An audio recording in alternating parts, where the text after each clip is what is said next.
Hey guys, welcome to another MLB The Show 24 stream here on Twitch. I'm NextJGGen24, and today we're going to be wrapping up our progress in the Elite Championship Series programs. So if you guys recall from yesterday, I was able to complete all the moments, or I'm sorry, all the stat missions for both the Guardians versus Yankees and Mets versus Dodgers programs. So all there's left to do is just do the moments. So once we get those done, we'll get the rest of the cards and we'll move forward. All right. So the plan is to finish these up, then get back on the extreme program. Time since Game 6. Sorry, man. Listen, I I had no expectations that the Mets were going to beat the Dodgers. I was hoping for it, but that was not my expectation, okay? Dodgers are a very solid team. I knew that from the start. And yeah, Mania had a great first game 2 against them, but you know, at the end of the day, they shot themselves in the foot by only winning one game at home. You cannot expect to win a playoff series if you only win one game at home. Now, if they had won a second game, one of the other games at Citi Field, we're talking new series, probably goes to Game 7. But the Mets were behind the eight ball, and it showed, and it's fine, dude. Believe me, I'm not heartbroken over it. I'm disappointed, but I'm not heartbroken. So I mean, the entire pitching staff needed to be better. Mania stepped up, but Quintana, I think he struggled against the Dodgers lineup. I think that was Game 3. Yeah, that was. hmm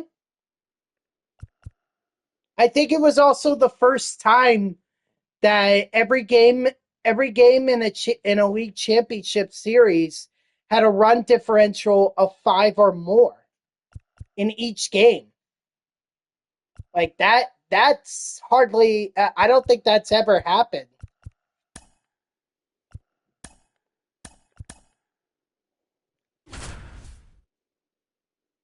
Yep. Yeah, the big thing is they could not drive in runners when they were in scoring position. They just couldn't.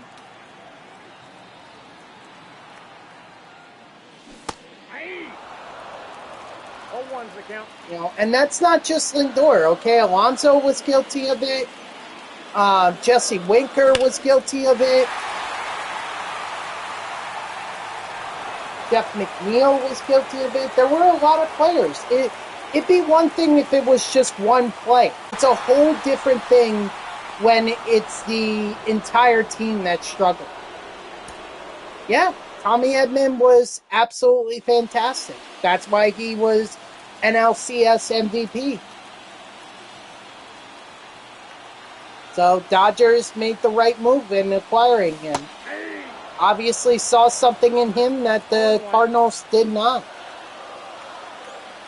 Well, I mean, the Cardinals did see a lot of value in him, just not enough talent from the rest of their guys to make a serious push to the playoffs. Excuse me.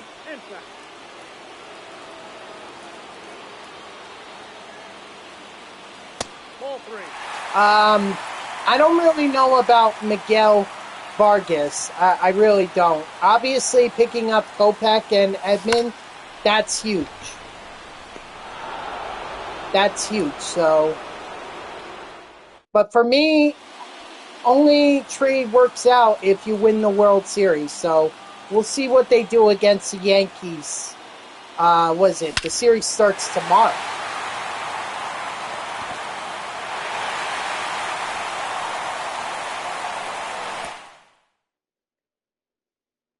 So we'll see what happens in the World Series.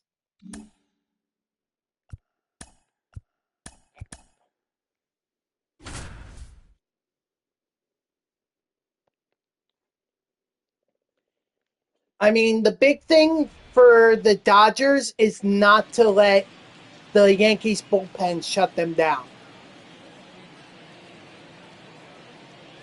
Maybe, but you guys have to worry about that Yankees offense as much as they got to worry about the Dodgers offense.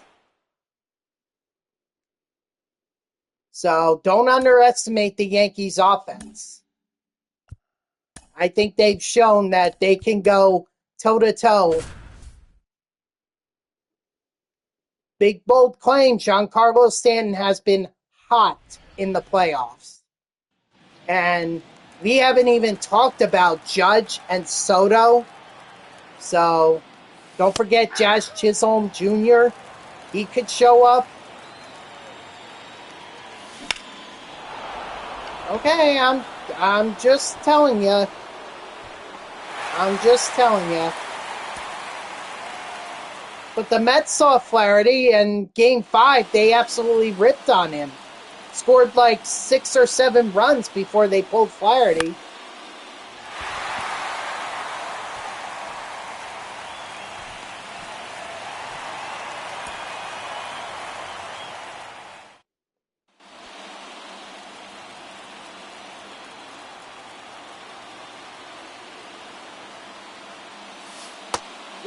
What's up, Pyranius? How are you?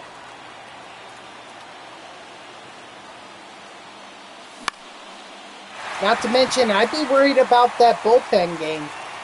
If the Yankees feast on the Dodgers bullpen, then that's going to be a problem. Hold on.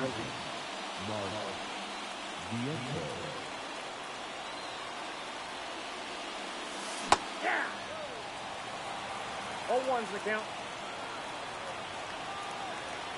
Hey, just as quickly as the Dodgers go hot, they could easily go cold. Same thing for the Yankees. We'll have to see how this one turns out. I'm just, from my perspective, okay, because now I'm a neutral.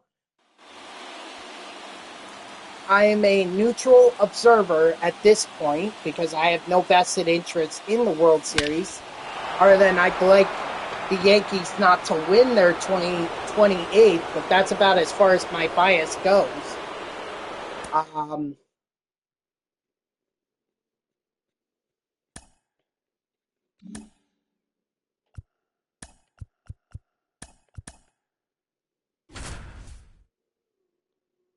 But I'm a neutral observer, and based on what I saw during the ALCS and the NLCS, okay, these teams are very similar.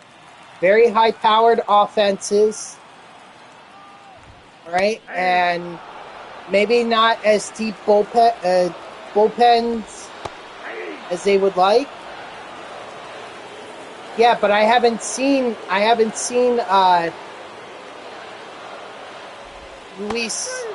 Luis Gil or Luis Hill start any games. As far as I know, he doesn't, or he hasn't.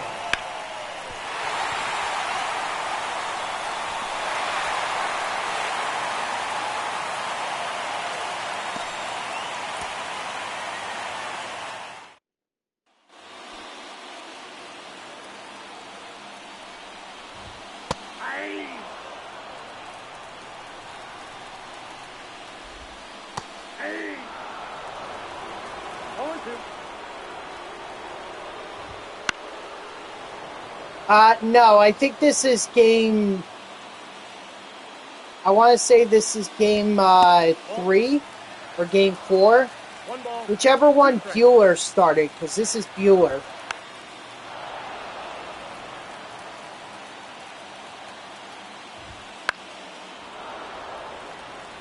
I think it had to be... I think it had to be game 4. Yeah, of course. I mean, the Dodgers don't get out of this inning. I don't see how they win. I don't see how they win this series, honestly.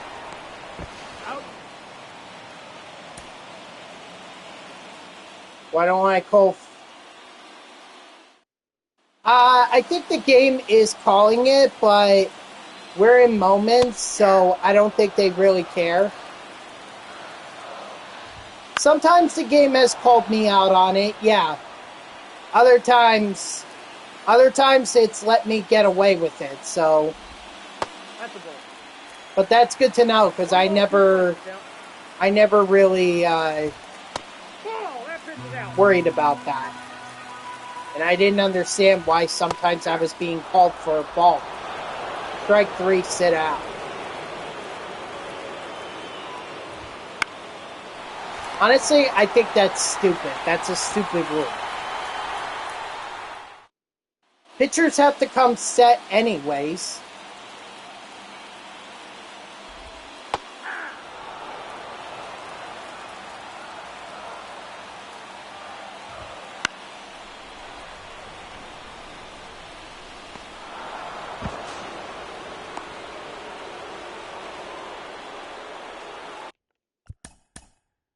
I'm not getting 2 strikeouts here, so.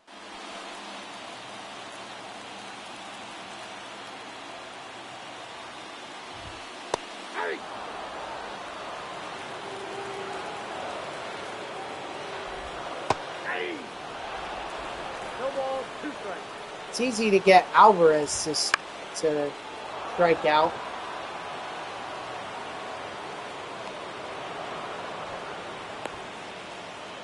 Well, first I have to get through Alvarez, then I can talk about Lindor.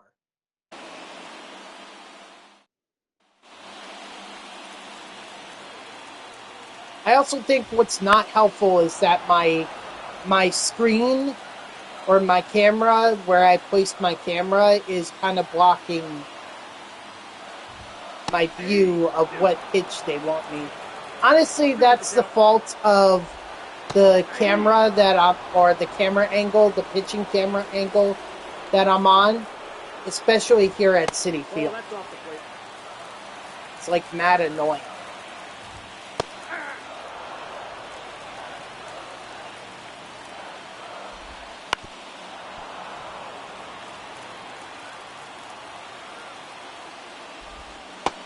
Strike 3, sit down. There we go.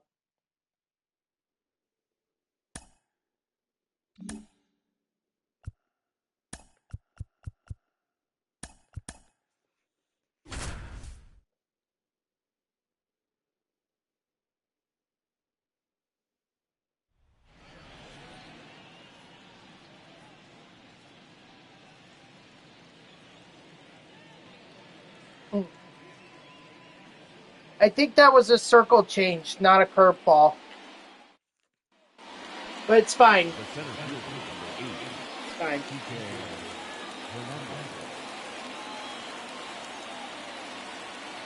You know, I don't get any enjoyment in replaying some of these moments. Particularly the one where I have, but if I want to complete this program, I gotta do it. Yes. Yes, it does. Like this home run that shouldn't have been a home run.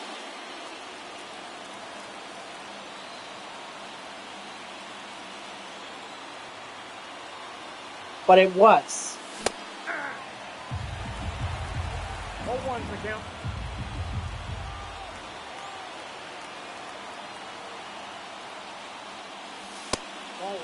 See, I never really minded the moments. I never really did. And if anything, if I played on higher difficulties, I always felt like the lower difficulties were just that much easier. Yeah, I can understand why you would say it really impacts your timing. But I always felt that you could see the ball better on the lower difficulties if you played on like All-Star or Veteran, or I'm sorry, All-Star or Hall of Fame. That's just how I always felt. All right, so we got Francisco Lindor.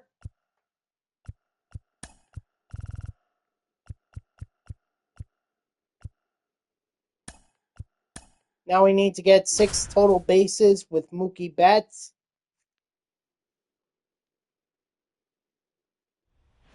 I don't know which Mookie they're going to have us use. Oh, the season series 1. Yep.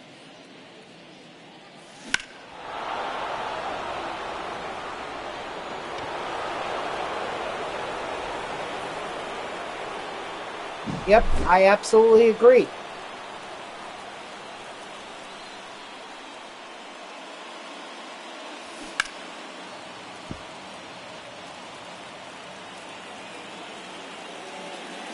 But I always felt like that the lower the difficulty, the easier it was to time it. 1 ball, 2 strikes. You know, to me, the big thing is avoiding chasing those kinds of pitches, the ones that are clearly out of the zone and wouldn't be. You got a ground rule double. 2 bases. True, but if you constantly play on Hall of Fame, then it shouldn't really be an issue, right? All right, so I need Max Muncy again. All right, so we're replaying Game 4.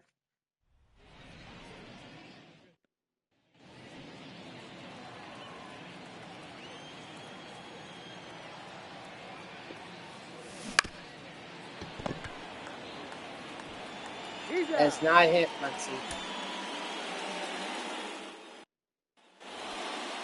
Leading off for Los Hmm. Angeles, Max Muncy.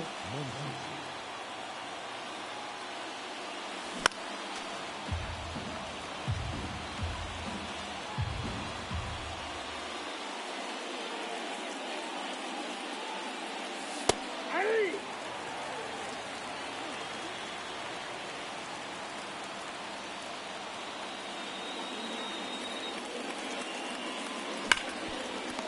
Ah, come on, Muncy. Got him.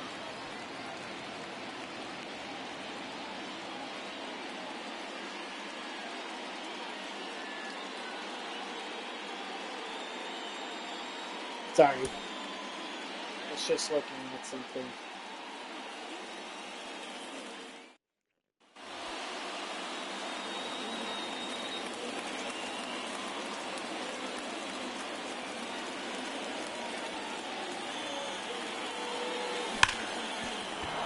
There we go. Fine.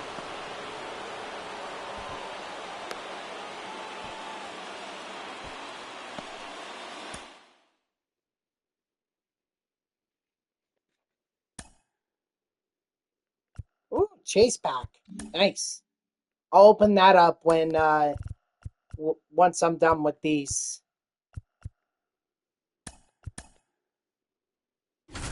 Here we go. Game 5, Pete Alonso, 3-run homer. First inning. Yeah, this is a great moment right here. This gave me some hope that the Mets would pull it out.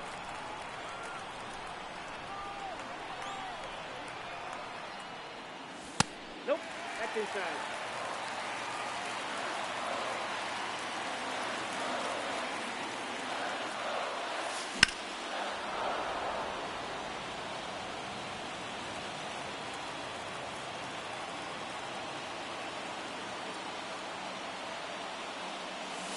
That's ball 2.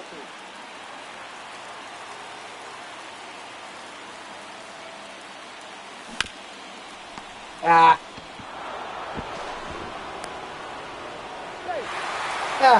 easy double play, and yet they still couldn't turn it. Oh, I'm not doing any ranked program. There we go. There's the home run. Not as great as the one that Pete Alonso did in Game 5, but hey, I'll take it. If anything, there should be a new one coming out tomorrow. Right? Oops. Yeah, I know I'm blocking it, but the middle one you see there where it says new, but I'm blocking it. I'm not talking the one that also says 1025. I'm talking about, well, underneath that, that's the one where the new World Ranked Seasons program is starting. Because I already got John Donaldson, as you can see in the program. I already did it. In fact, really, I just only had 20 program stars left, and I could have completed this. Only thing there was left for me to do was score the runs and get the hits. But that was it.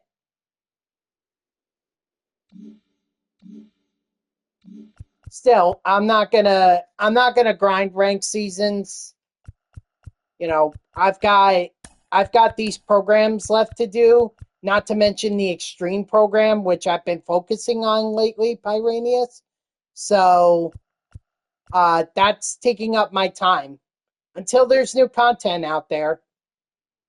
Until then, you know, these programs and the extreme program is all that's gonna take up my time.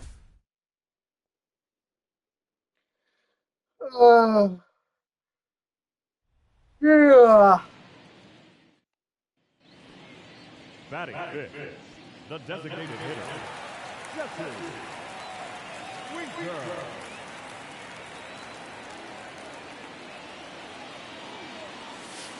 Ball.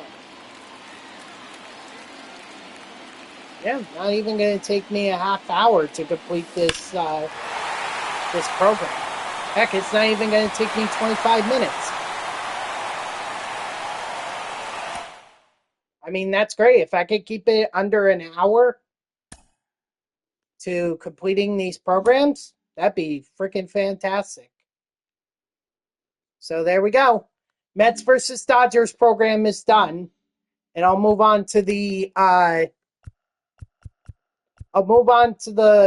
Guardians versus Yankees one in a moment. I just want to open up that chase pack that I got through the XP program or XP reward pack. See if I get Soriano. I do not. Rip. I get Gunnar Henderson. Well, might as well open up the Ballin' is a Habit pack.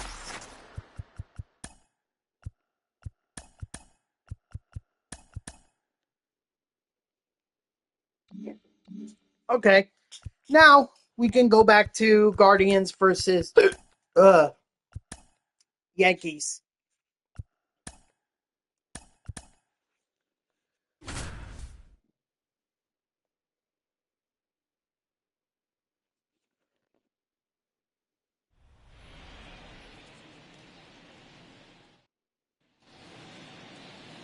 I mean, it'd be even cooler if this didn't take me. If I could get this done in a half hour, that'd be even better.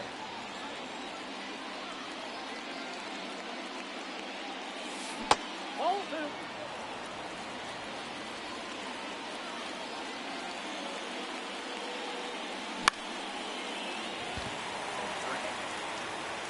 Brian Rock.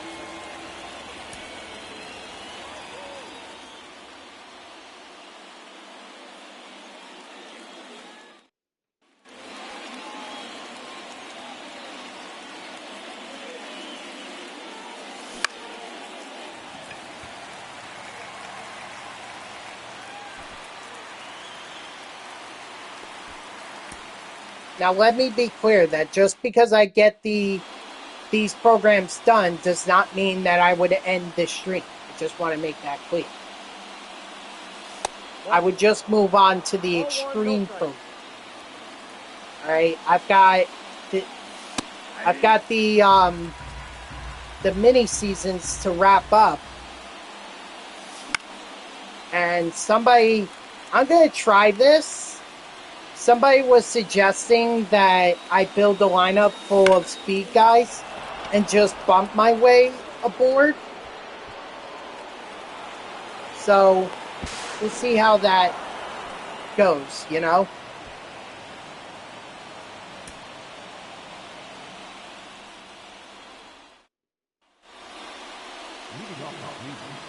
The shortstop, Brian Rogelio.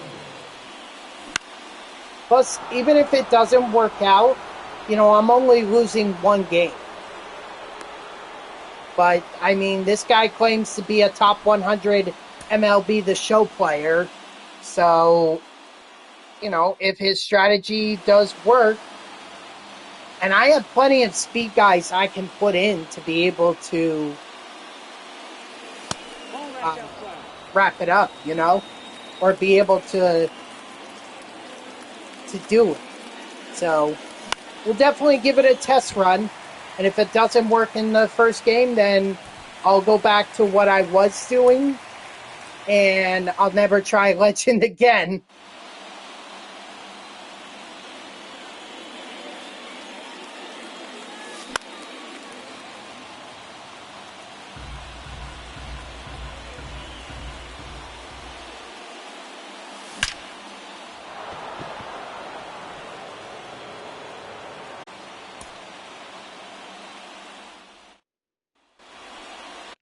Hold on, I want to see. Oh, this is the pipeline one, the prospect. Okay. No power. So, no power. No wonder why I'm not hitting any home runs. They want me to hit home runs with a guy who barely who has like 60 power or just under 70 power. How do you expect me to do that? Just get a good hold of it, I guess, or try to hit it towards the short right field porch, maybe.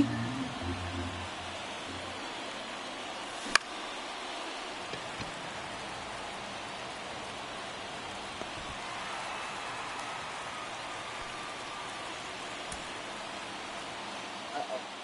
I just got a instant message. Oh, it's my coworker. Never mind. You know what, guys? I will be right back. I gotta use the bathroom for a second, so I'll be right back. Just hang tight with me.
Okay, I'm sorry about that.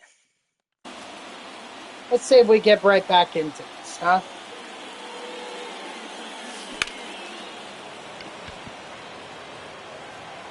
Nope. Maybe this is the one moment where, like, I skip and just move on to something else. After all, it didn't take all the moments. It took almost all of them, but it didn't take all of them to complete the Yankee or Dodgers versus Mets series.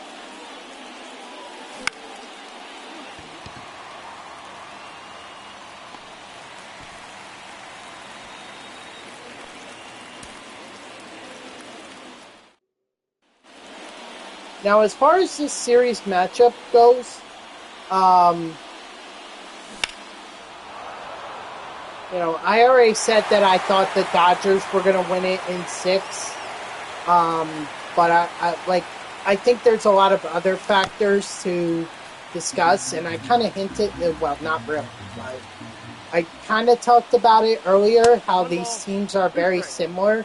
Some people are saying the home field advantage is going to play a factor, and I think that's a dumb argument, because both the Yankees and the Dodgers had a lot of success on the road. All right, the Dodgers took 2 against the Mets at Citi Field. The Yankees, they took 2 against the Guardians at Progressive Field. Finally! Yep, just had to get a hold of one. So, honestly, I think home field advantage is a bunch of horse crap. I definitely don't see it being a factor in this series. I really don't. I think it's just a matter of which team is going to remain hot.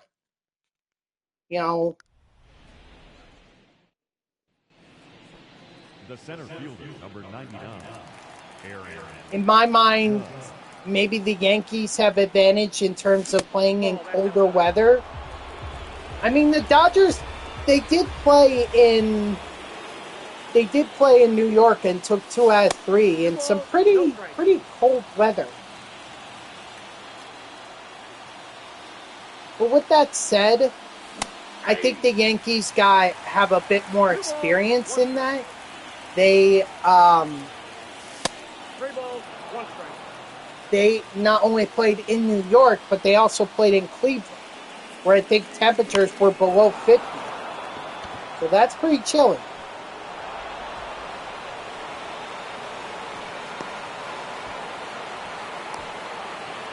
So, if anything, the Yankees might have the advantage in terms of knowing how to play in colder weather, but really the long ball is going to be the determining factor in this, because both teams, they use their long ball in order to power their offense.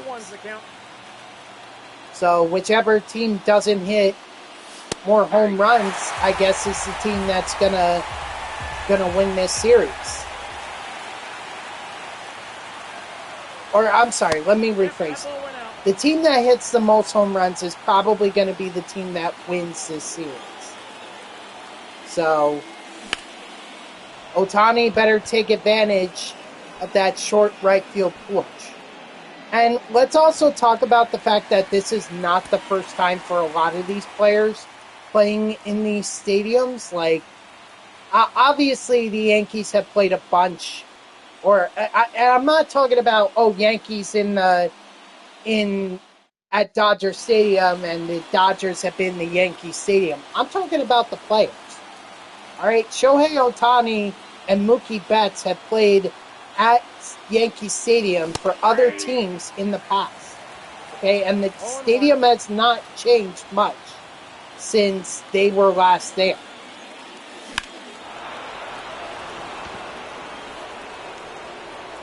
Juan Soto has played in Dodger Stadium a lot when he was on the San Diego Padres. not only that, he played a few games at Dodger Stadium as a national, too. So it's not like he doesn't have any experience at Dodger Stadium. Aaron Judge, yeah, he doesn't have as much experience as Soto, but I would say it's still a fair amount. After all, the interleague play made that possible. Once they got 15 teams in each league, that was pretty much it. But I still believe in that. I still believe that the MLB shouldn't have changed it from years ago, where they would have the division of one team face off against the other, face off a National League or I'm sorry, a division, teams in another division in the other league. Like, I never felt it should be everyone should play all 30 MLB teams. Or everyone should play the other 29 MLB teams. I just never felt that. I think that's too much travel schedule, and it takes away from divisional matchups. Braves versus Phillies, Braves versus Mets, Mets versus Phillies.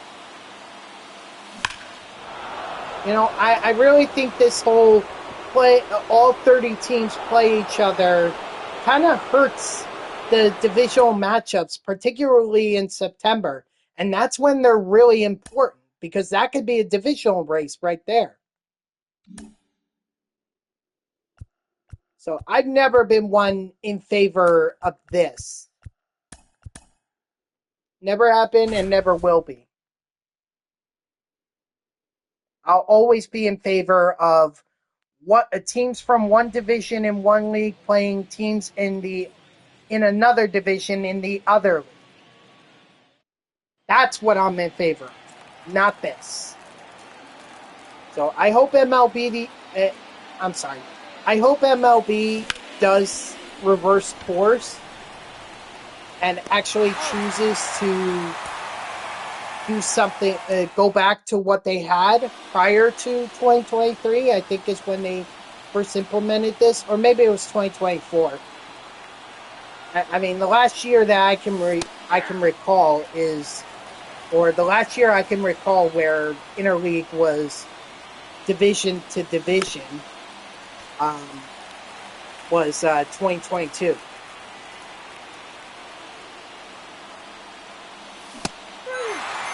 Wait, that's ugly.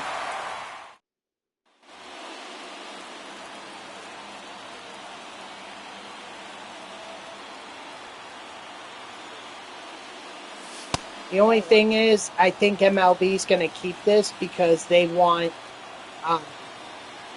to make money. And the way you make money is by having the stars of one team go and play the 29 other teams.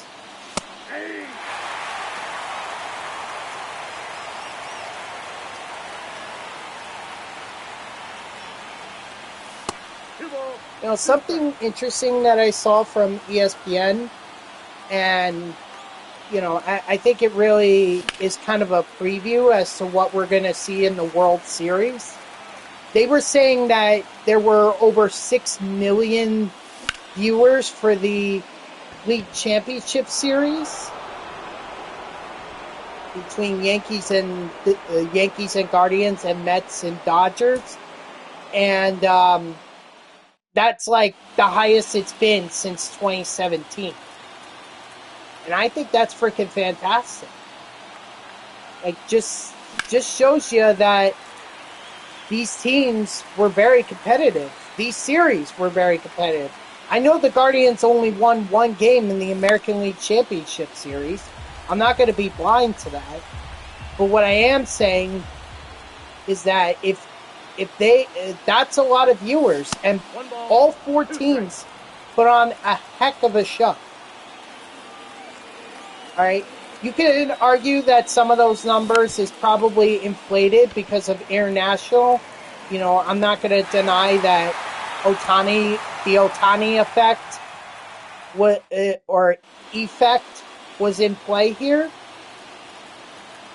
But still, like, Mets, but they did win 2 games. And Guardians, they made it interesting. What was it? Game 3, where they hit that game-tying home run, and then they hit the game-winning home run. Ball 3. You know, so I feel like there have been many moments in these league championship series that contributed to having over 6 million viewers tune in. And I think we're going to see I think we're going to see records broken for the World Series. I think we really are. Again, I believe that's the Ohtani effect.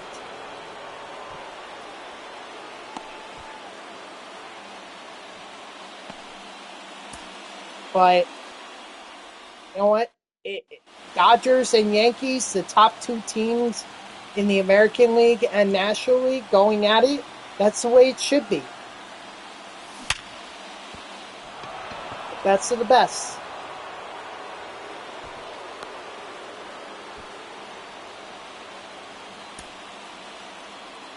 So I think we're in for a very exciting series, World Series.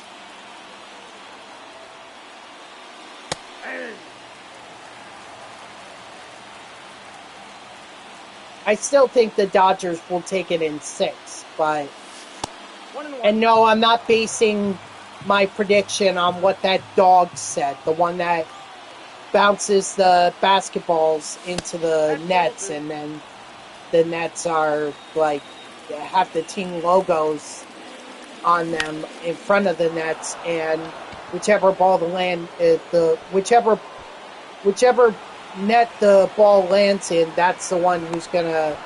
No, I don't do that. I've seen that clip, but I predicted Dodgers in 6 well before that I ever saw that. I'm basing it on, I believe the Dodgers have the momentum, and I believe that they are.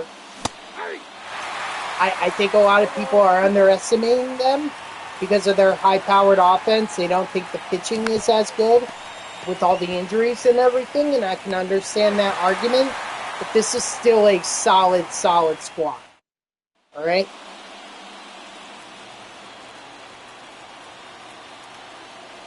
It'd be nice if Stanton hit a home run here.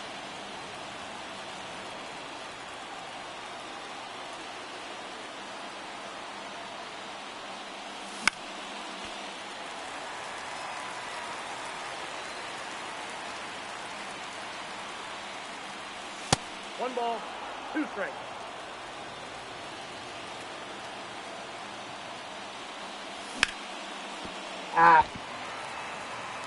Maybe this is the moment where I have to skip.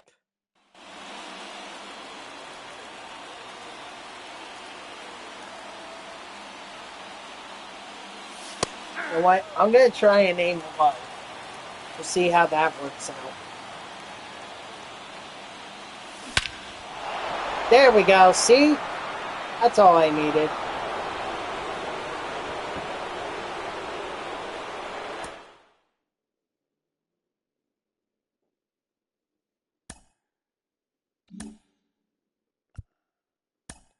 All right, let's see. Big Christmas in October. Oh, John Kent seed Noel. Yep. Game tying home run in game 3. Hey, at least the Guardians have that moment right there. I feel extremely jealous of those that were actually in attendance of this game, because that's the kind of game you want to be in attendance for.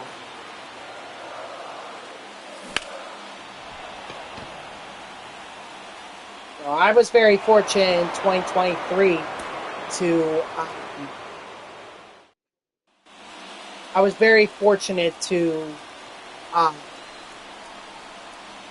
to see a walk-off home run by Pete Alonso against the Tampa Bay Rays. I should have known then that that was pretty much going to be the highlight of the season. That series, actually, that homestand, because they took 2 out of 3 against the Rays, and then they swept the Guardians.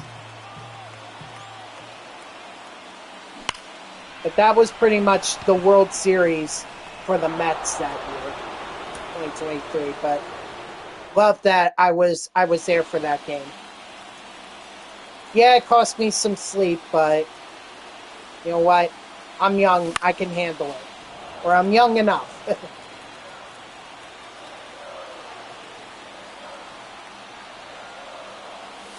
Ball 1. I got a ball, 1 strike.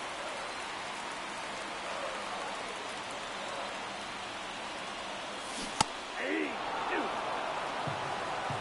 1 ball, 2 strikes.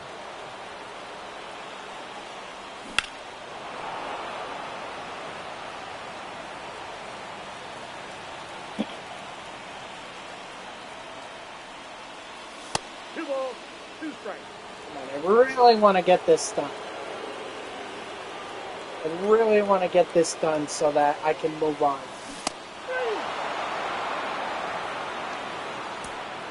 I think Guardians fans are very thankful that I was not controlling John Kensey Noel in the game, because the way that I'm swinging here, he would have struck out, and the Yankees would have actually had a sweep.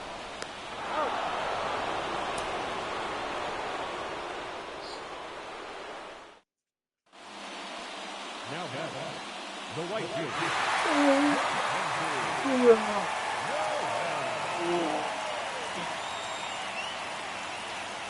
Ball 1, no strike.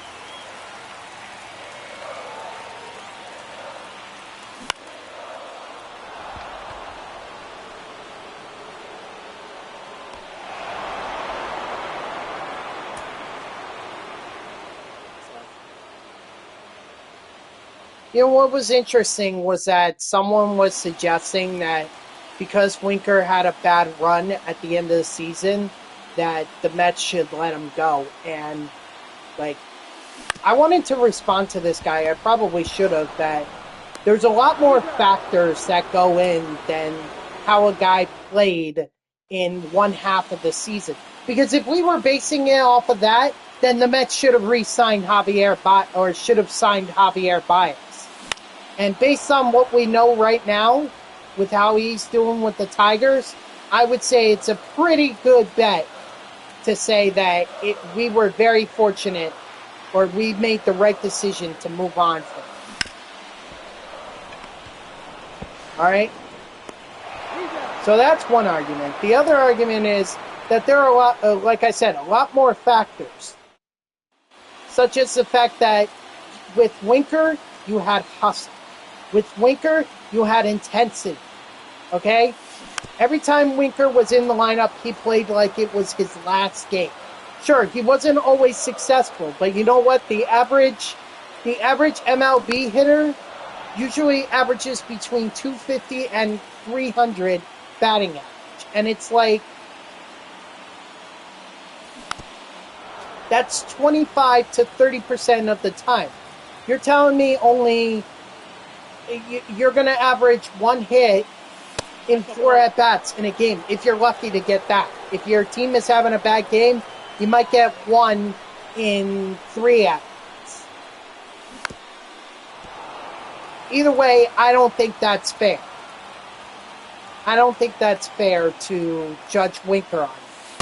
But what I think is fair is that you see the intensity that he brought to the team when he was in the lineup. And when he was in the lineup, they won. All right? Just go look at the Brewers, go look at the Phillies, even go look at Game 5 when he was in the lineup against the Dodgers. They won. Did they always win? No, but I think they won a lot more when he was in the lineup. There we go. There's that home run I was looking for. That might have actually been the same spot. Same home run.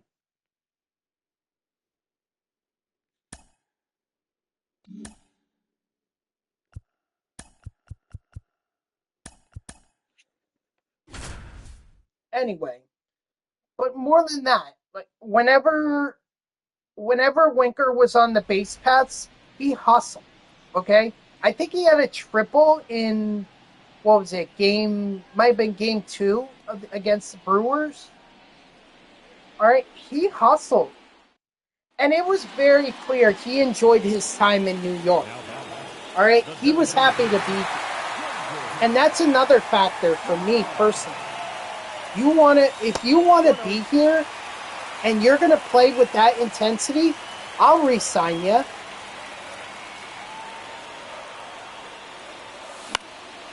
Because I want those kinds of guys. Those kinds of guys are gonna help my team win. Those are the guys that are gonna go hard every game. They may not be able to give it their all every time, but most of the time they're gonna play hard. And I want that kind of player in my lineup. Not only that, he inspires other teammates too. Yeah, Lindor gets a majority of the credit for that, but Winker also had to inspire some teammates too.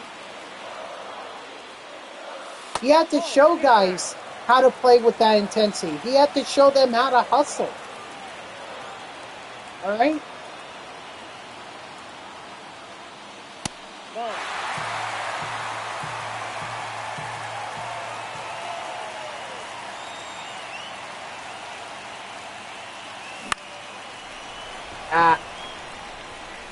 Really.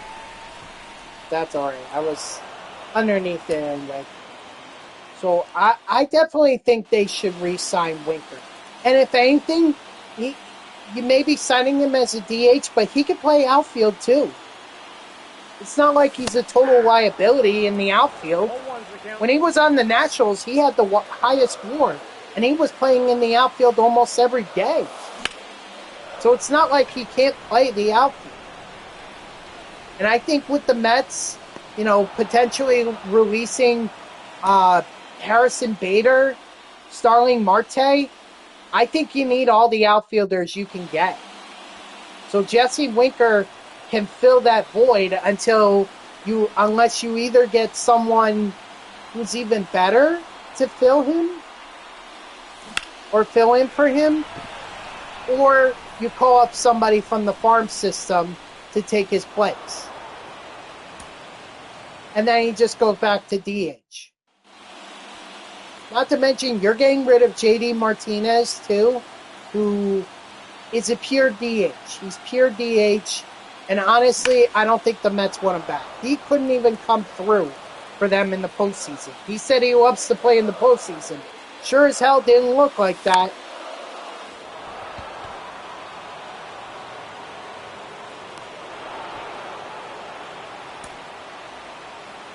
So, JD's going to be off the books. Quintana is going to be off the books. Marte's going to be off the books. Bader's probably going to be off the books. Although I think personally, I would keep Bader only, but I wouldn't pay him as much. I would probably bump it down a little bit. He may not, or increase it, but only increase it slightly.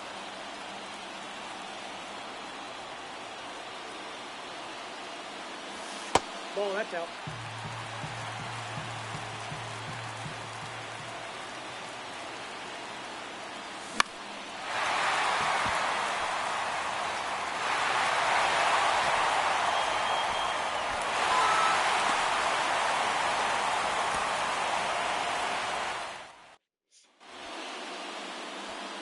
So, that's just how I feel the Mets should go about with this offseason.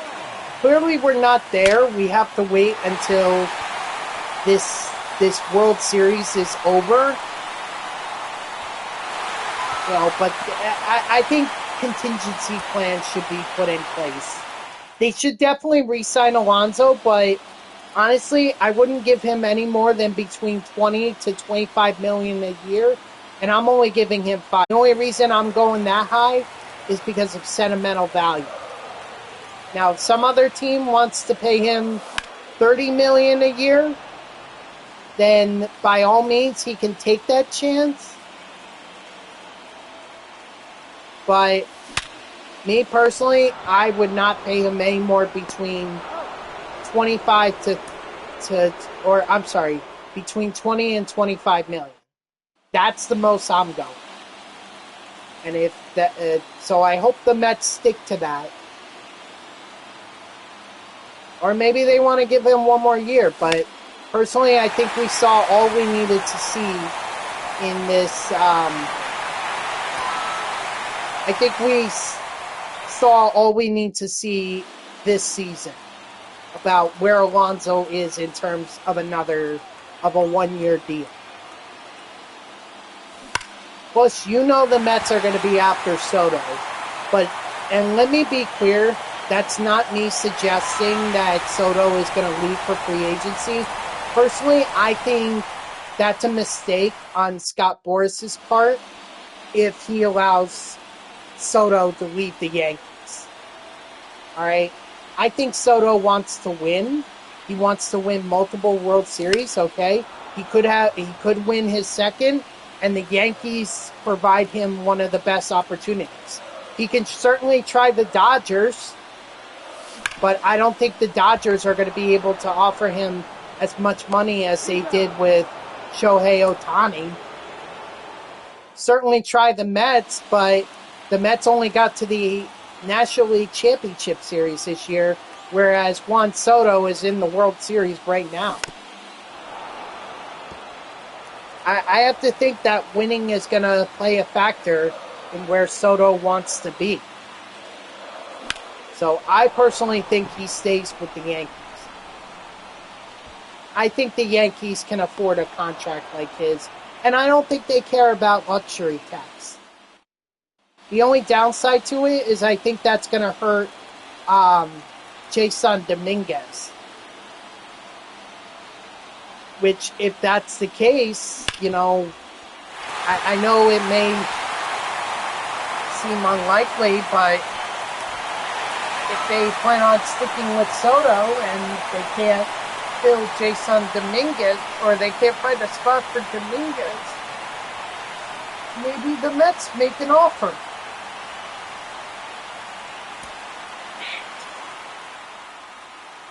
Oh, they also have to get rid the Mets. Sorry, to go back to the Mets for a second. They have to get rid of Jeff McNeil. And I hate to say that, I really do. But he stinks. Okay? We probably caught lightning in a bottle when he won the batting, or when he hit really well in 2019 and in 2022 where he won the batting title. I'm sure we caught lightning in a bottle, but ever since then, he's been terrible. We have to ship him off. Besides, we know we're getting Ronnie Mauricio back. We know he's coming back. Not only that, we also have Luis Angel Acuna, who's not going to be able to play short because of Lindor, but he can play second. And if you're worried about Iglesias, you can move Iglesias to third. Until... And that way there's no pressure on Mark Vientos to perform defensively. And remember what I said about the Mets not paying more than $25 million a year for Pete Alonso?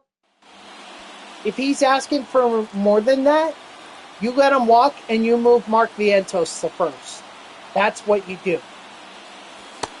Okay? Vientos, I'm sure he can get better at fielding, but first base would be a great opportunity for him to kind of improve the glove without having to, without having to worry about making errors.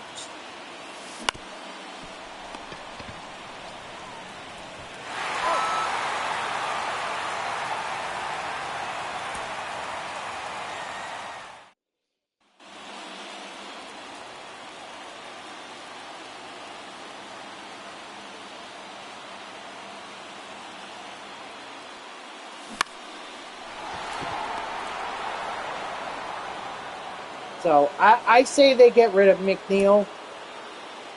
That's basically how I see it coming along. So Alvarez is behind the backstop. You bring back Minaya. You bring back Severino. You got to go for an ace. Senga is going to be there, but we'll see how he didn't really get a lot of playing time in this playoffs. He only started 2 games, and in those 2 games, he couldn't go more than 2 innings. Ball. 1 ball, 1 strike.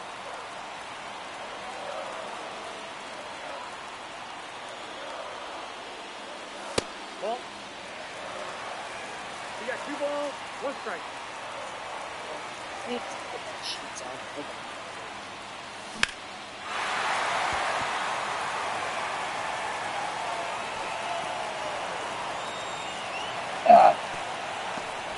So,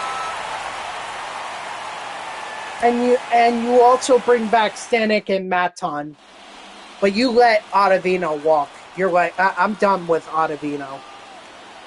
I'm done with him. He has stunk it up the last 2 years. You know, I hate to say that because 2022 he was really effective in getting to Edwin Diaz, but lately he has stunk.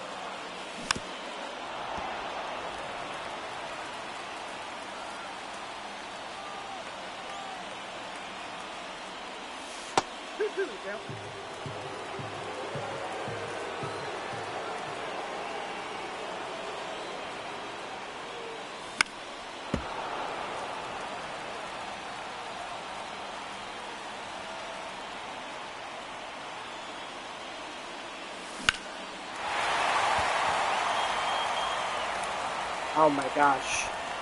These Guardians-Yankees moments are just not easy. Even the extra base hit one I'm having trouble with. I'm not sure if I'm going to be able to get to my Extreme Program game.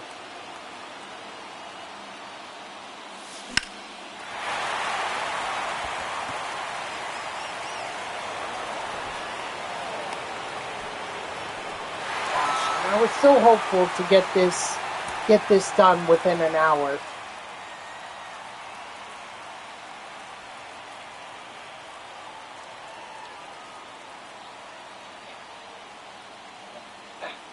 There.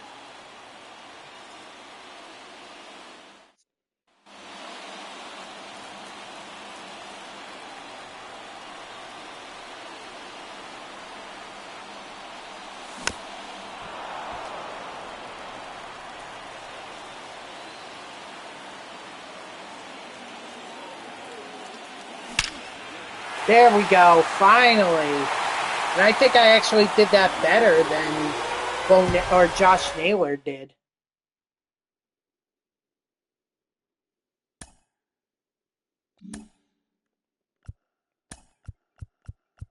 Oh, ESPN's alerting me to something. Let's see.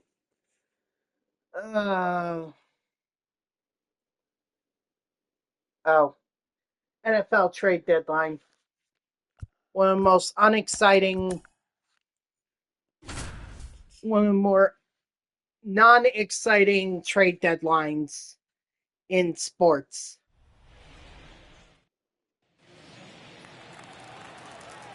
All right, so we got to score 1 run during Game 4. But we can't allow for three outs. We need to be smart. I thought Volpe was a switch hitter.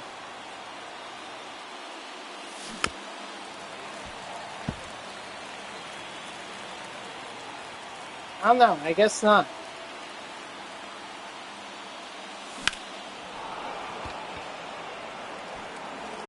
Good thing I listened to my instinct there. Austin Wells, one of the unsung heroes of the championship series. Oh, excuse me.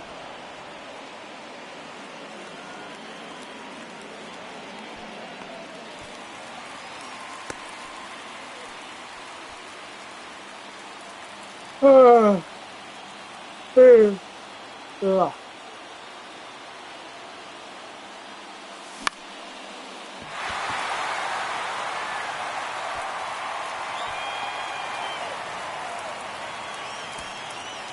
Well, that was a failure.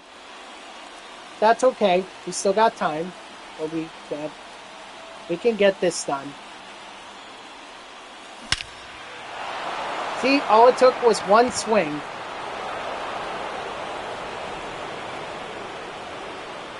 God, I can't wait till next year when I visit Progressive Field.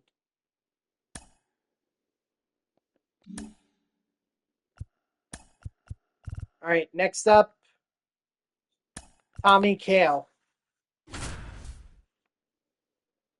Canley? Tommy Canley? Yeah, I think it's Canley.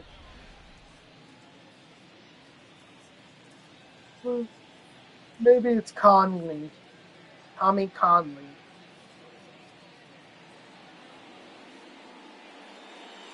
Ugh.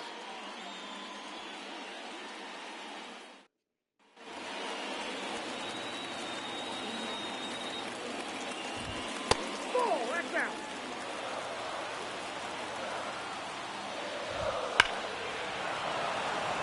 Now I need to strike out one batter and not allow a run.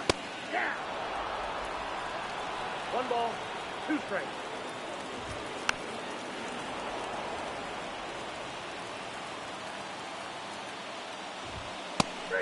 Strike 3, sit down. Oh, I can't give up 2 runs. My bad. Yeah, that makes sense that it's not 2. That makes sense it's 2 runs, not 1. Hey. 0-2. 3. Strike 3. Ugh, sit down. Sorry.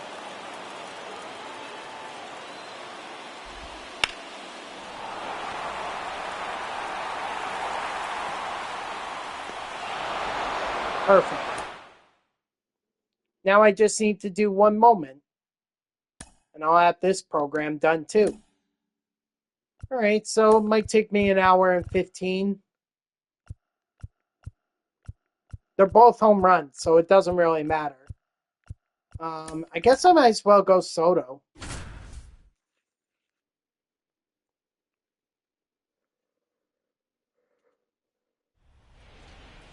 Ugh. At least I have the lefty-righty matchup.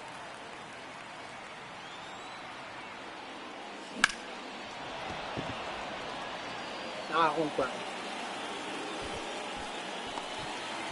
Oh, another thing too that kind of bothers me, and I hope they get rid of this eventually, that ghost runner rule.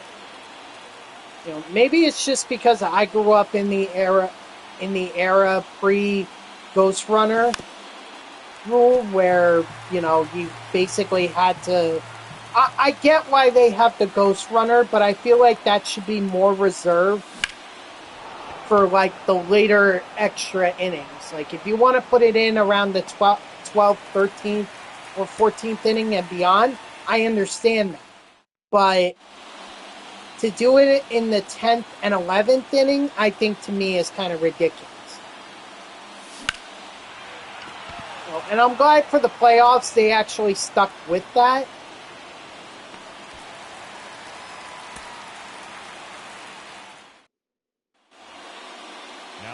So my hope is that one day they change it to where the ghost runner either isn't available for a few innings or it's gone completely.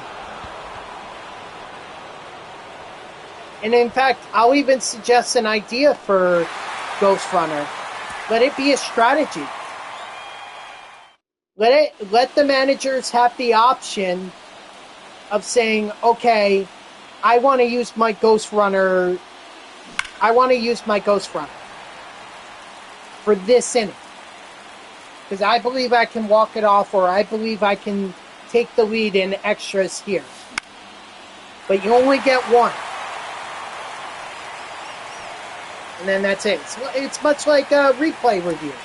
You know, think of it as like a strategy. Okay, you can try to do it in the 10th inning and try to get it done soon, but you know, if you don't, then your opponent can use their ghost runner rule or their ghost runner for the next inning, and they could take the lead. And now you're gonna have to.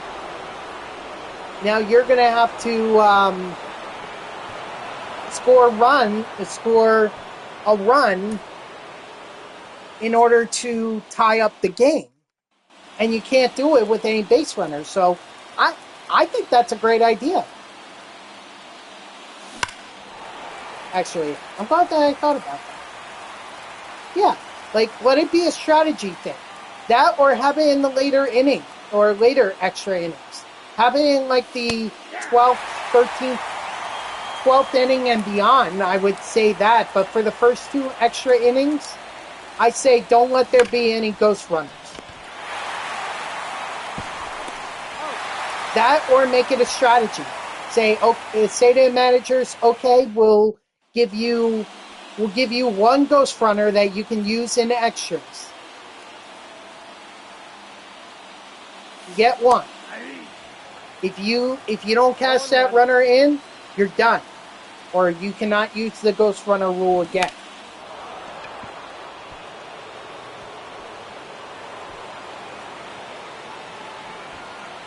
You know, I mean that might open it up to a lot of 10th inning, bottom of the 10th inning and top of the 11th. But you also have to think about who you're going to put on, or you're going to have to think about if your ghost runner is going to be the last guy who made the out in the previous inning. Or if, you know, you're going to do it with the bottom of your order coming up. You know, it's a strategy. I believe it's a strategy.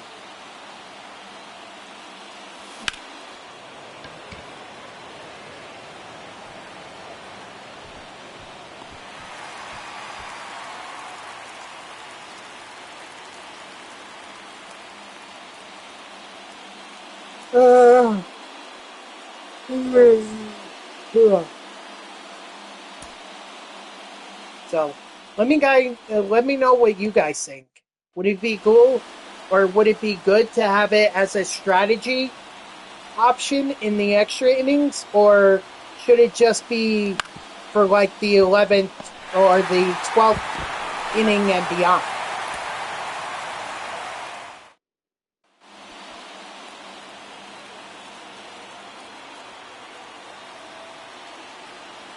But either way, I think what we have in the Ghost Runner rule it needs to be changed.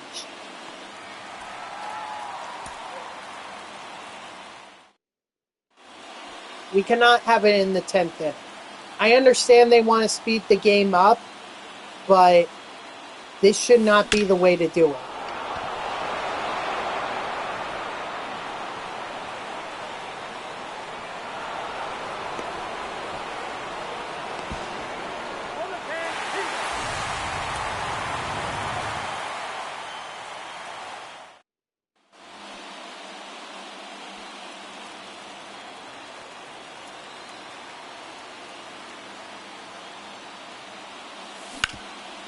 Ah.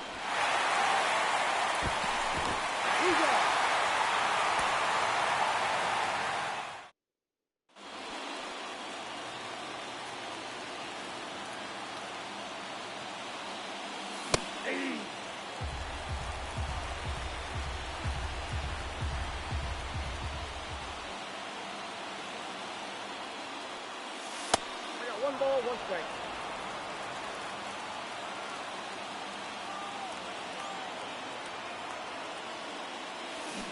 Ball two.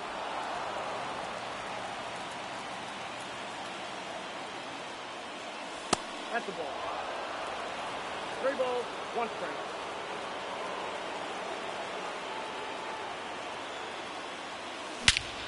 There we go. Finally. Dang, that took a while.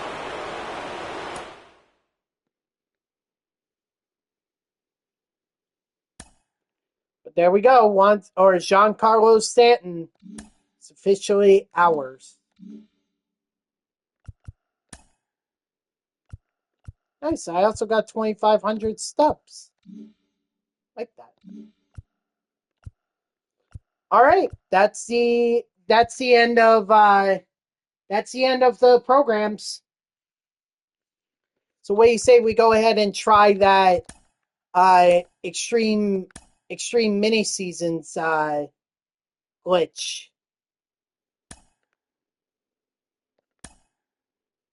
So let's manage the squad here for a minute. We're going to leave Henderson in. I think we're also going to leave Blaine Thomas in. We can leave Hank Aaron in. Craig Biggio, we'll leave him in, although I may move him. Barry Larkin, we can leave him in. Let's see. Is there anyone who's quicker than David Wright?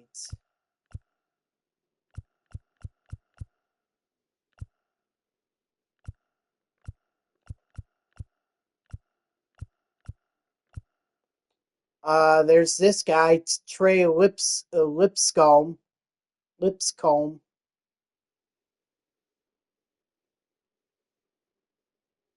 I mean, he's got 90 speed and 90 stealing. May not be a bad option right there.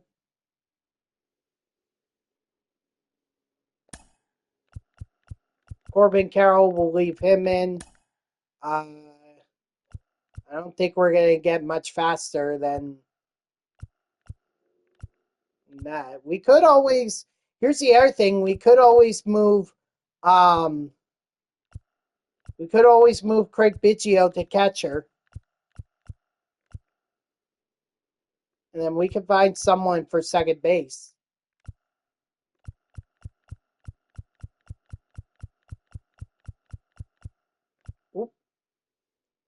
JT Realmuto, but he has no stealing. Varsho, but the steal rating, not as great.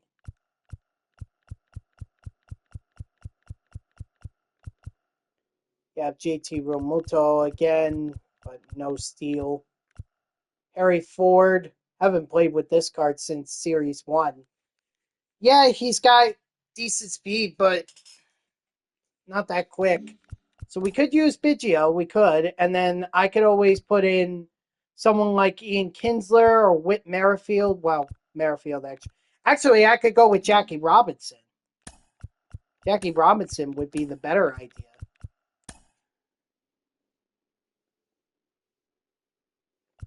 And then as far as first base goes, oh gosh. I don't think there's anyone who's, I mean, there's obviously people who are quicker than Pete Alonso. But are they quick enough to steal bags? Buck O'Neil certainly is. He's got 85 steal and 88. Then I guess I gotta go with him. We also have Carson Williams on the bench here. Jason Hayward is fine. Jason Dominguez, if we ever need a little help.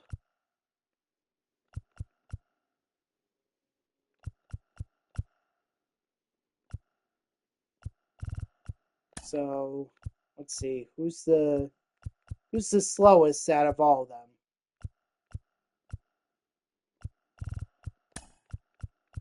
Looks like that nod would belong to Hank Aaron and Buck O'Neil.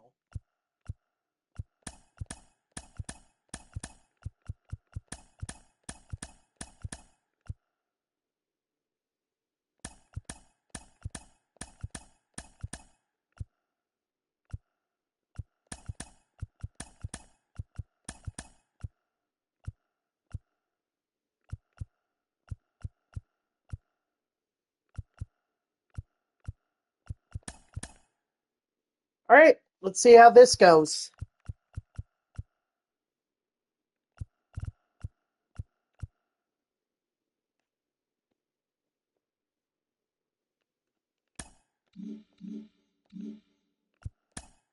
All right. Play on Legend, and let's see if this actually works.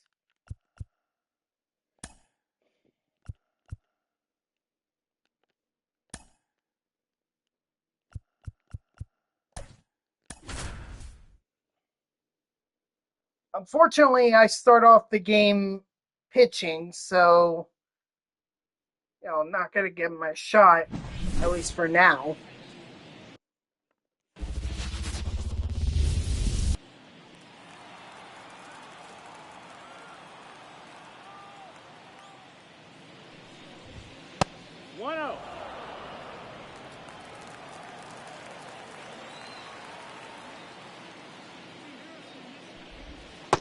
Nope. Ball.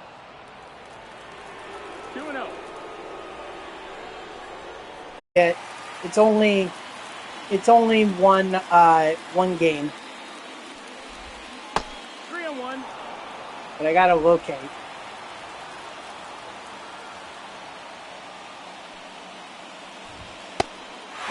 There we go. Down is full.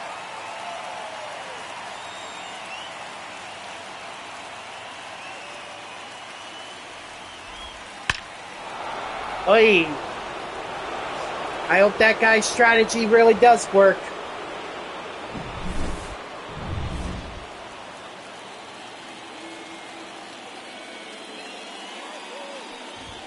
Because that's not good that I already gave up a home run.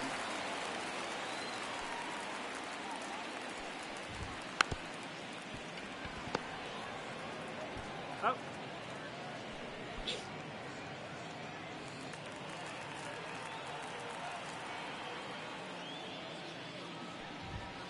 Ball.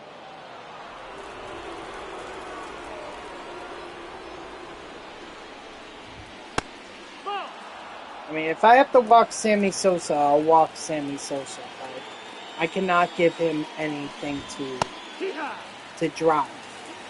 2-1.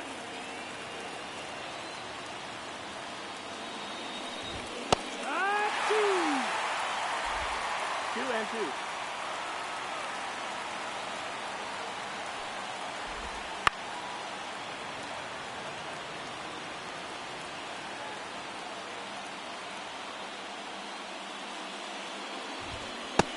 Strike 3, sit down. That is good. The designated hitter, Adam Jones. Ball. 1-0.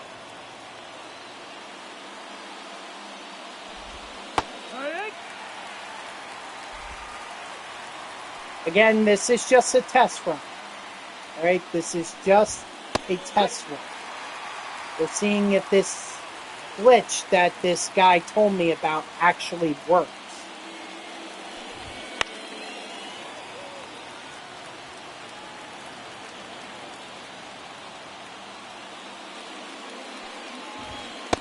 Two and two.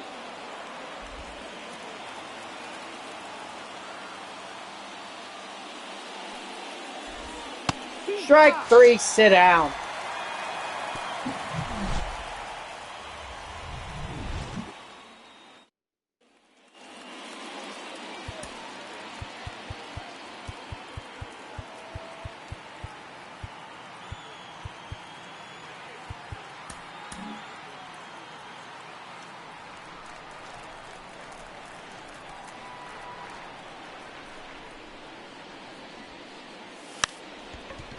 Ah, too easy.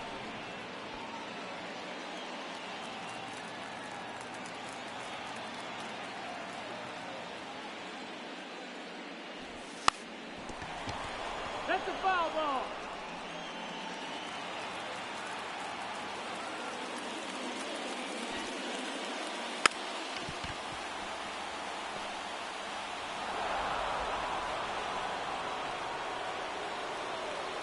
Not looking good so far.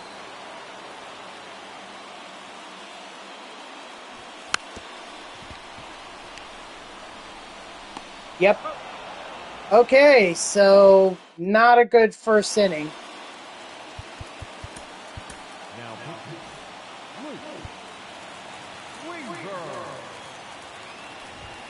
Peek. Ha.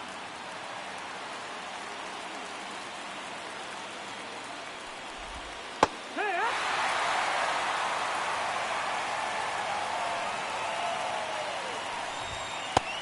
Strike 3, sit down.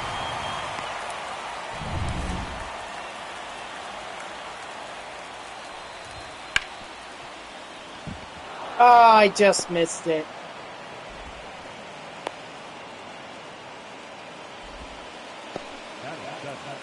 The third baseman, Chris Ryan. Ball. 1 ball, no strike. Here.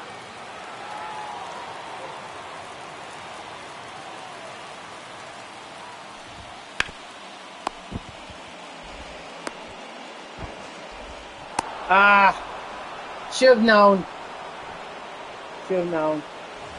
Great effort there by Buck O'Neil. But Ball. as soon as I saw those red arrows, I should have known. Here.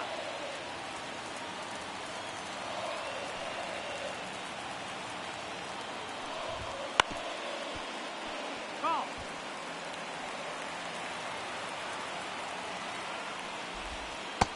Ball.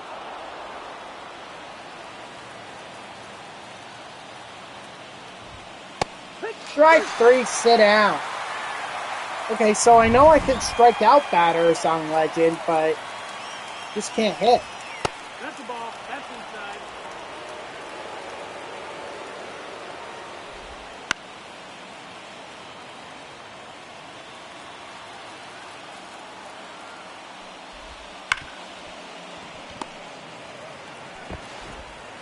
That's it.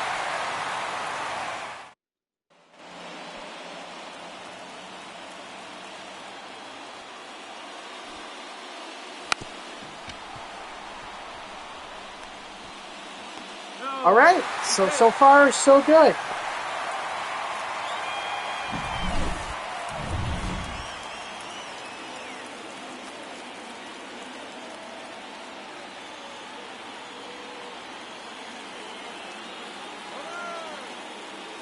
Yeah.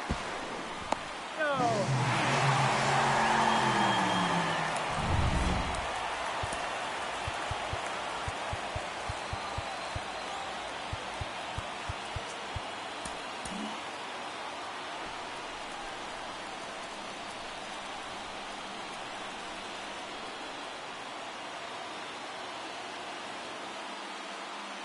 He's going, brother. Hey. Let's go!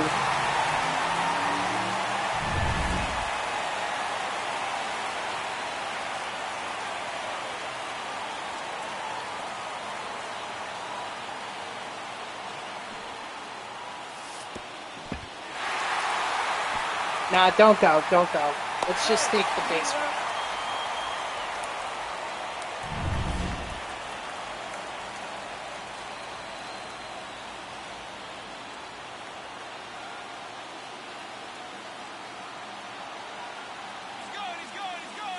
Here, one. 0-1. Ooh, man.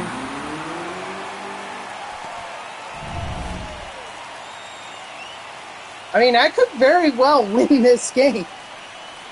Oh my gosh, would that be something?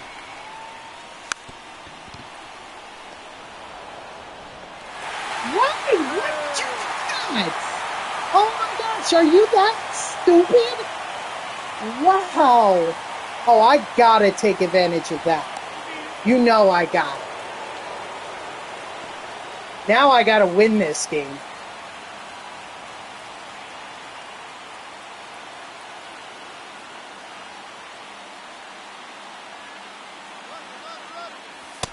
Ball.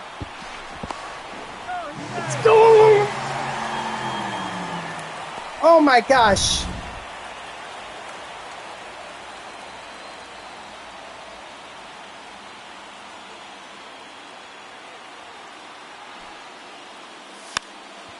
Nope, go back. It's fine. It's 1 out. Not the biggest deal in the world.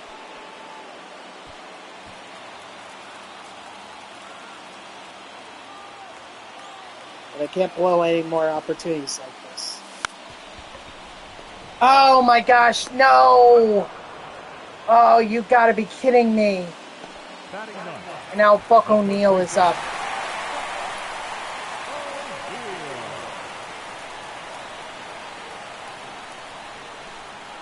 With this guy.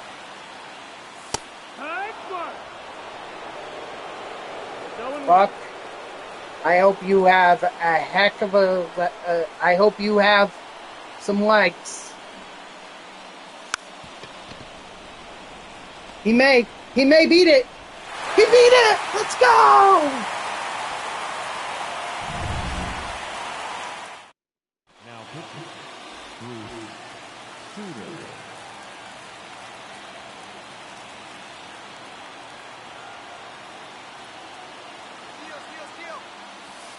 That's the ball.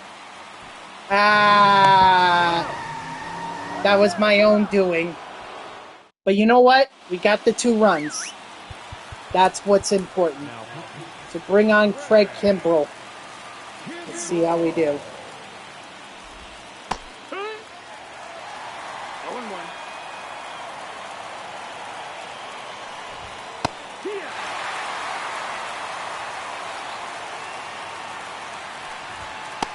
Strike 3, sit down.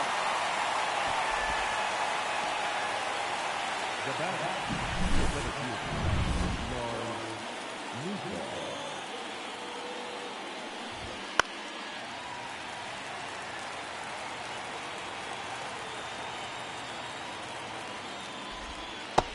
1-1.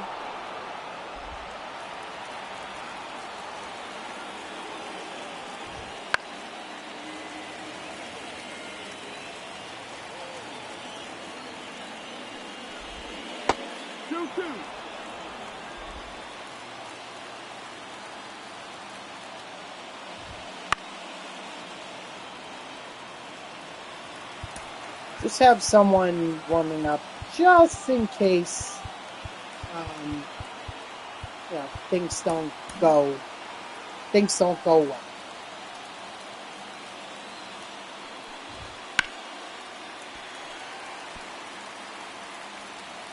I mean, I have to face 3 batters with Kimbrell. Strike 3, sit down.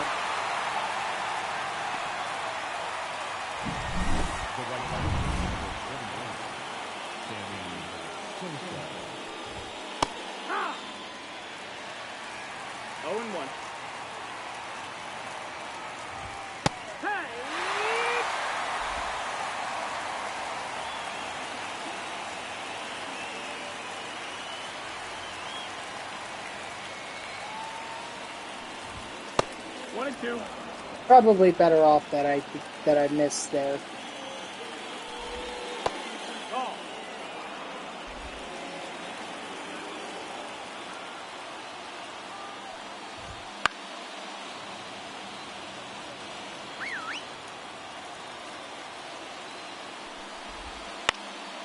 There we go. Yes! All right, so it seems like that player was not lying when he said that this could work. Might take a little while to get it going, and you definitely need some luck. But if that's the way to glitch it, go ahead and glitch it. It's mini seasons. Like, who cares anyway?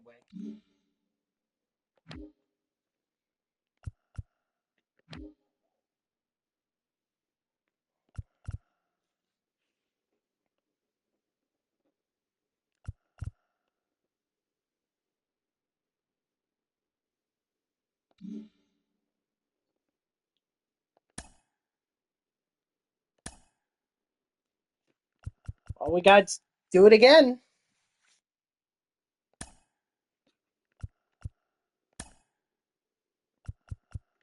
Do it again.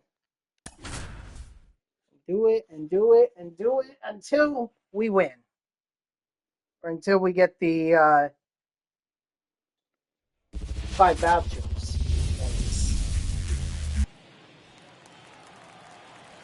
Or not, I'm sorry, the 5 wins so we could get the voucher.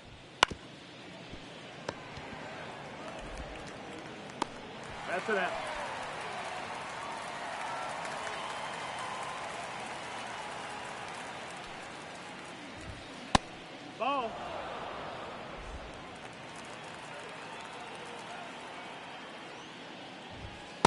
Ball.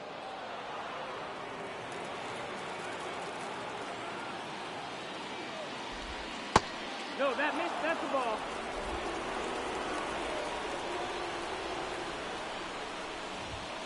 That's one. 3-1. Hey. You got a full count.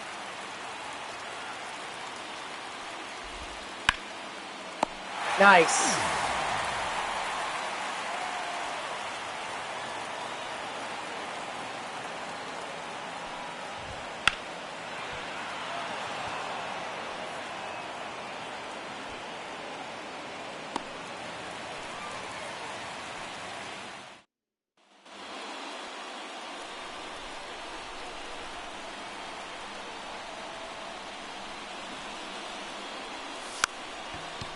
Oi. Oi, that's bad. Hold on. Let me get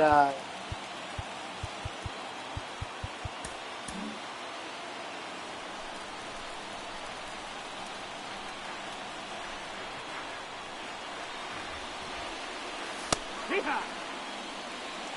0-1.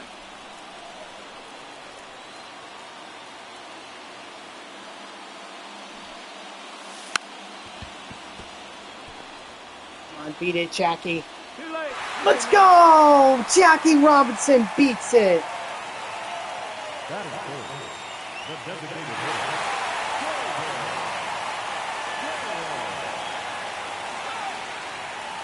Yeehaw!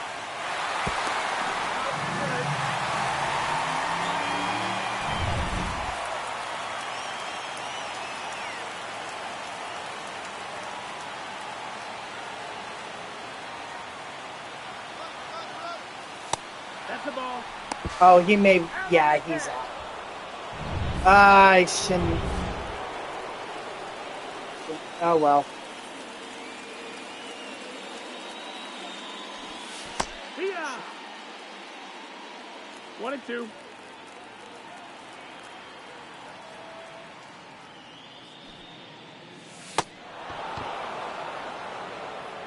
That's it. Oh.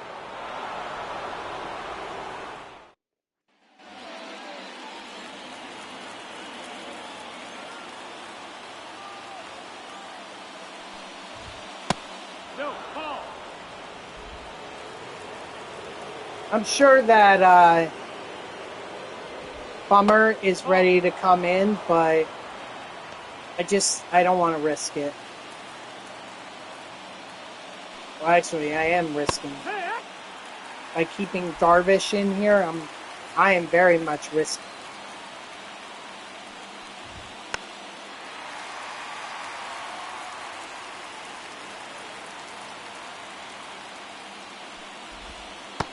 Strike 3, sit down.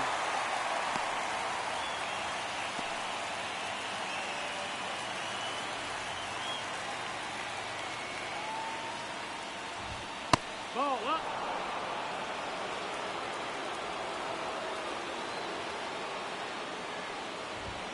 Yeehaw! 1-1. Hey! 1-2 is the count.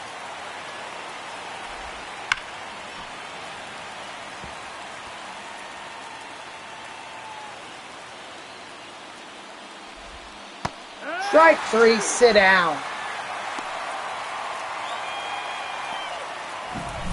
That is full. The first baseman, number 19, Joey Votto. Ball, that's in. I mean, I think if he gets to the red, 2-0.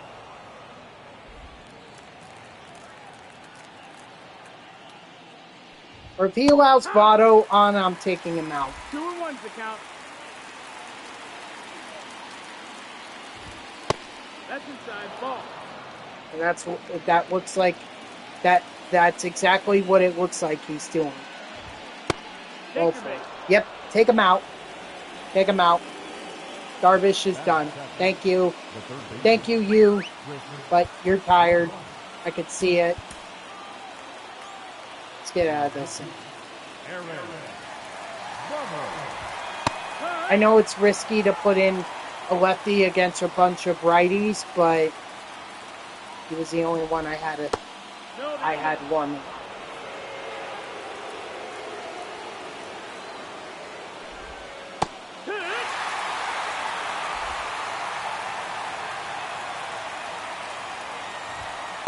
Ball. 2-2.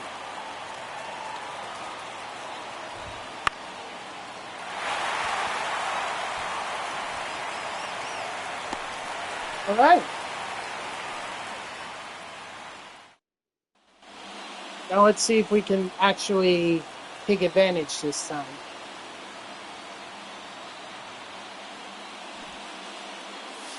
Hey, ha.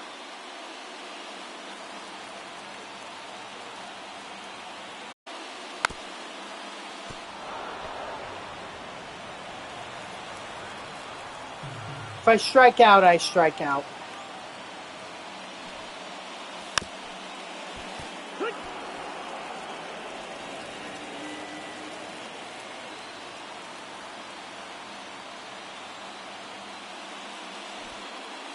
Hee-haw. Out.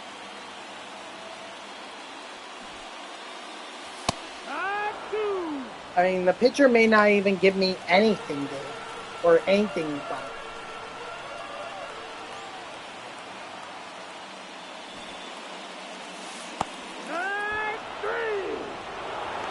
Yeah, I don't think Imanaga is going to give me anything.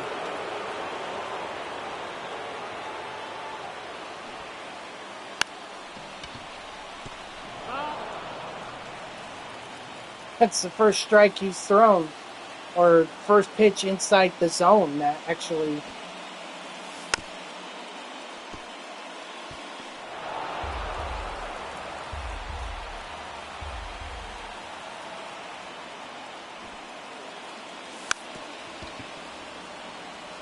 And he's out.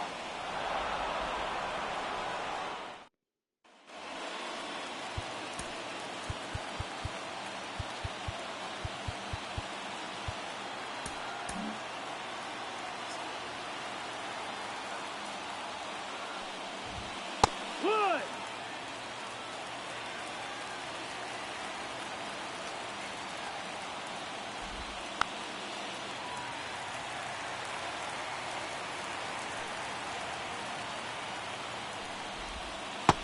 Low ball.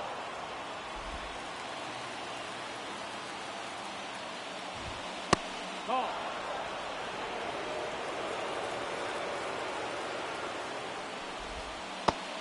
Strike three, sit down.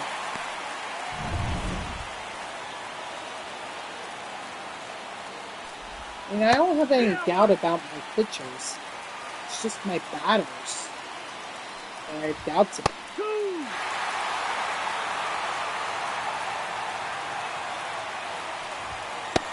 Strike three, sit down.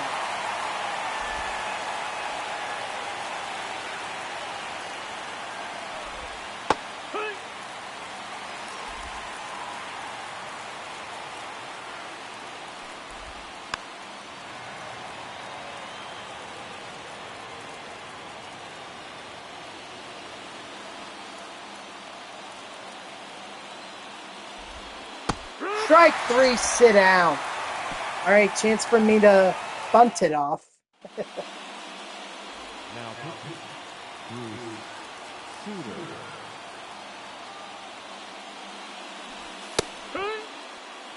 Yeah.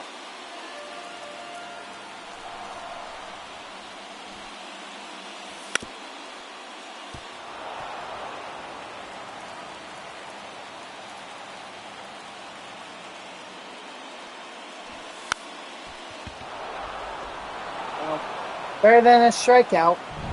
Batting in, the white jersey.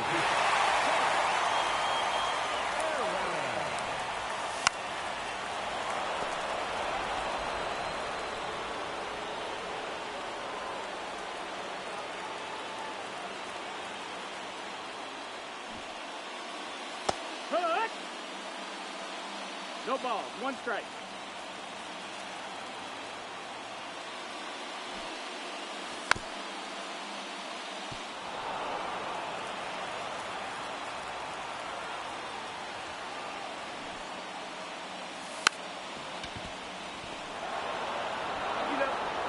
All right, we head into extras. Fortunately, we have a bunch of lefties coming up. Now pitching. Fred Martin. Peacock. It's 0-1. Drag two.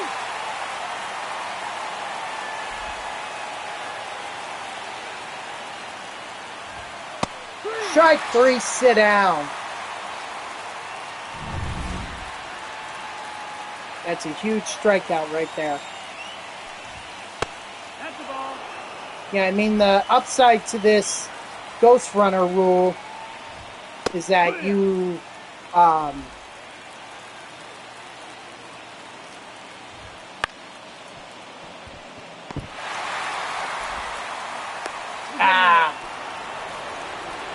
you can tie it in the, or you can walk it off in the next half inning.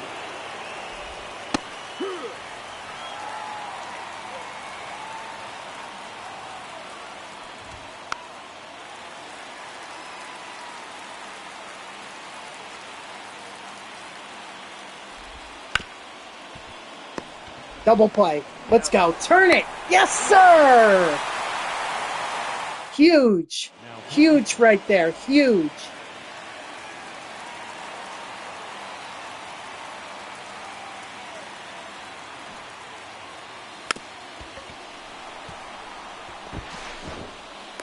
No.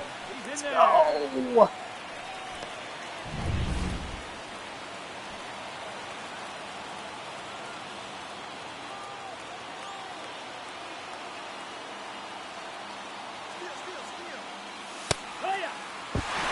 And he's safe.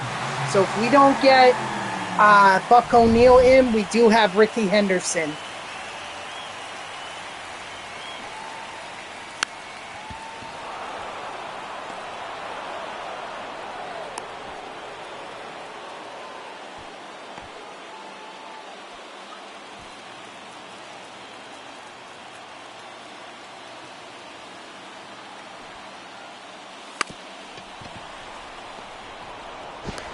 Safe!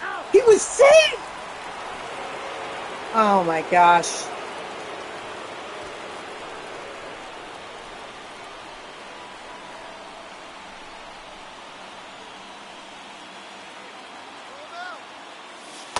That's low. That's the ball. Hey.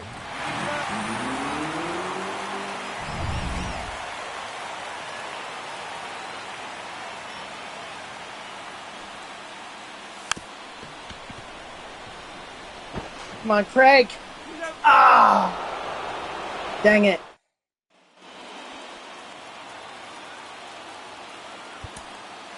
Let's get someone up and warming. Just in case.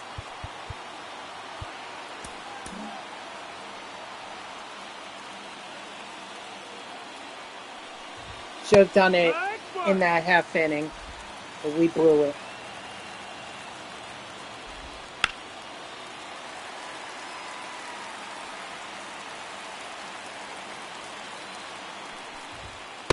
That's the ball.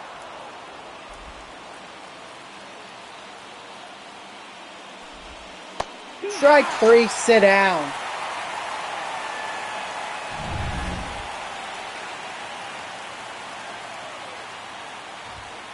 Yeah. 0-1. Nice.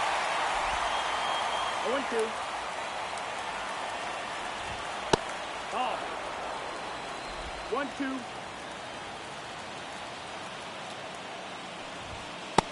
2-2.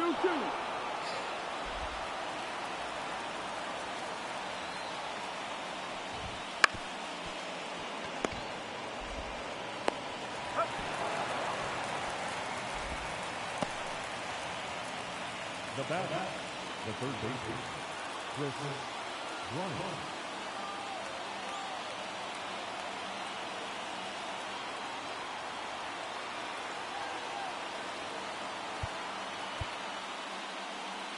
I'm debating about whether to do this. I think I should. Clearly, clearly Martin is tired, and I don't want to risk it. I mean, if he gets a hit, Martin's going to get the loss anyway. 0-1. But at least I could say I did it with a pitcher who One ball, 2 strikes. had green health instead of red health. Strike 3, sit down.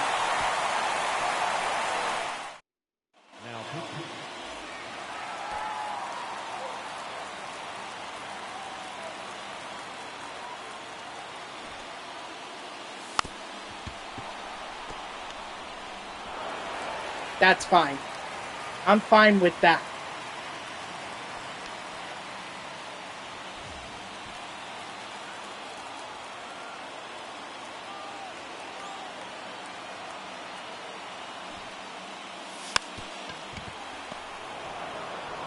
Okay, I think I need to get better at executing a squeeze bunt.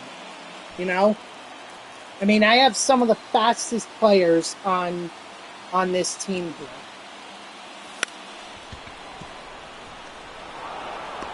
After that.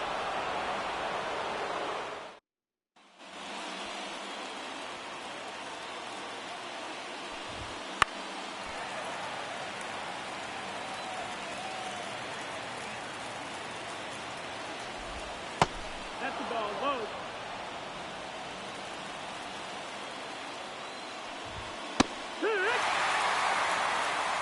One and 2.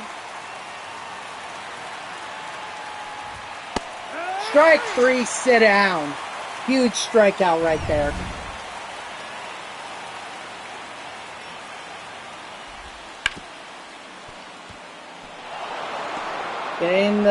Get it home. There you go.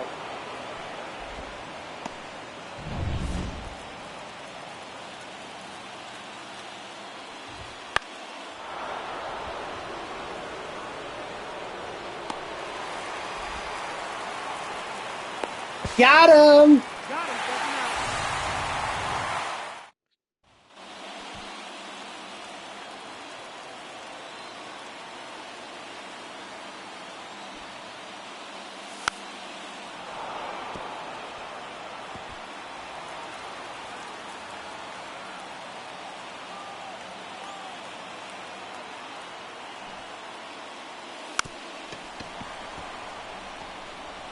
Go, Hank Aaron, beat it!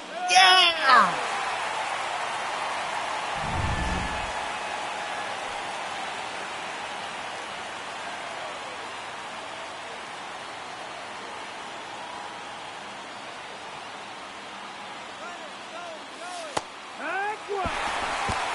Let's go!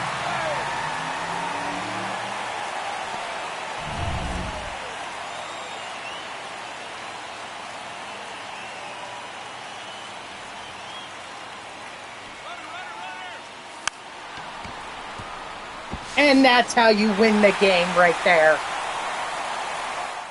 Beautifully done. That's the second win. Oh my gosh. Maybe this ought to be a cheat code, not just for mini seasons. Why can't it be the cheat code for Conquest too? Think about that. Wouldn't that be something?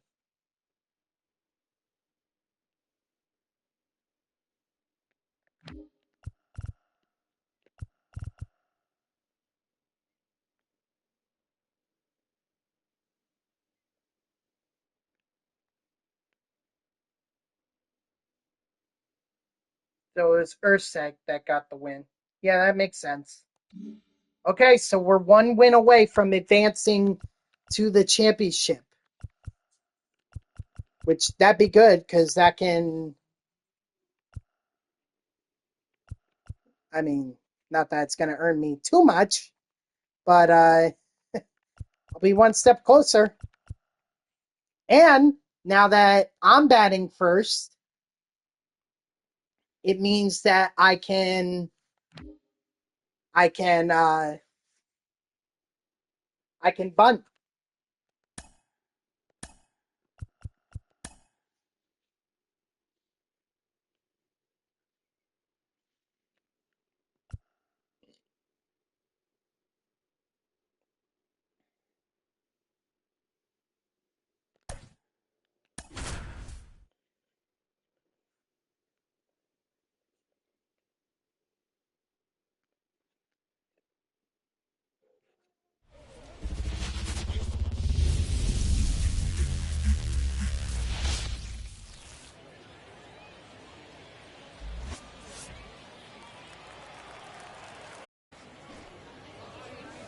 Yeah!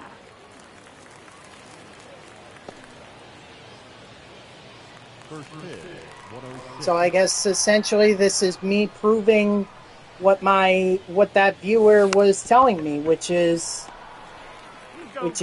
bunt a speed lineup full of or a lineup full of speed guys that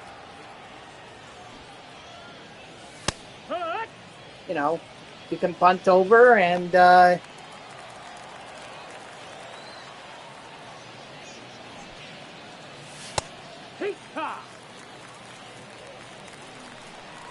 try to win the game. 1 ball, 2 strikes.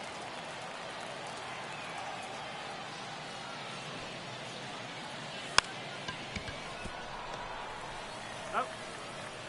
I mean, the problem is, the only flaw that I see with this is that, well, you can't really control where the bunt goes.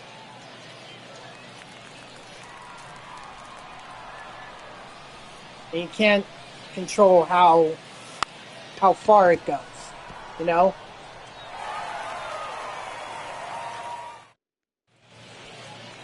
Not to mention, it seems like this whole strategy is based on the premise that you're gonna get to extras.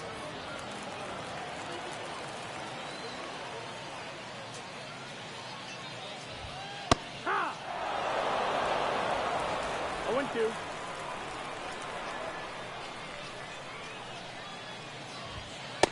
Strike 3, sit down. Quintana's fastball only 92. Be careful.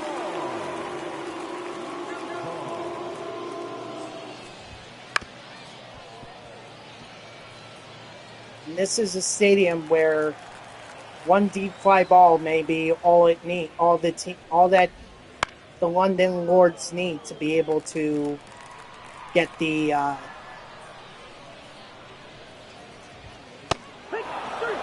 win. You know, strike 3, sit down. Batting third, the right fielder,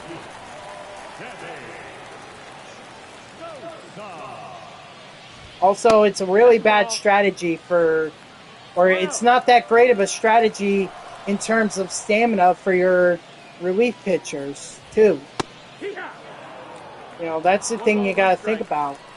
Conquest, you might be able to get away with it because stamina doesn't really, or is not really a concern. 1 and 2. But in mini seasons, it's very much a concern.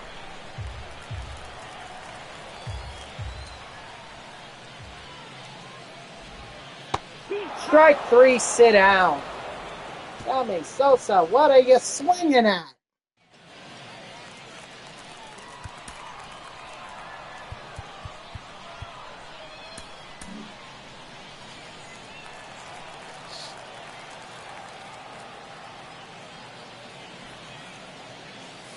Here.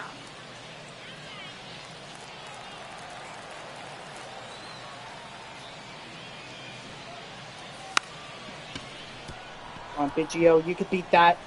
He beat it! Let's go!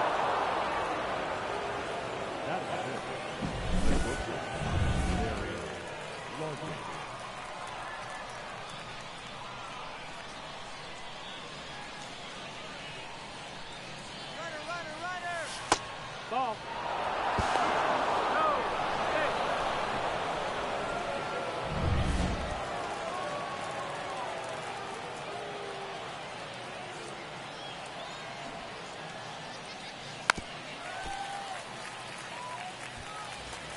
Yes, technically I could steal with Craig Biggio, but just the one game where, you know, I had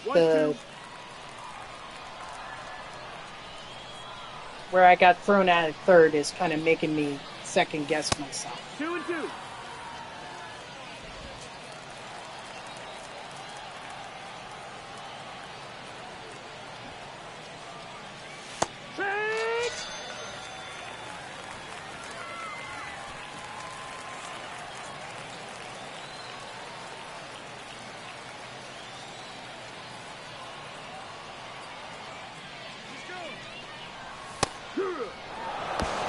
Let's go!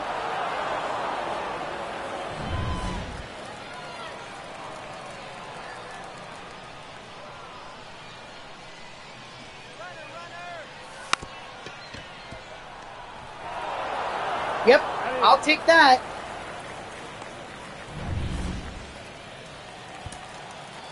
Okay, good. I do have Brooks Raley up and warming.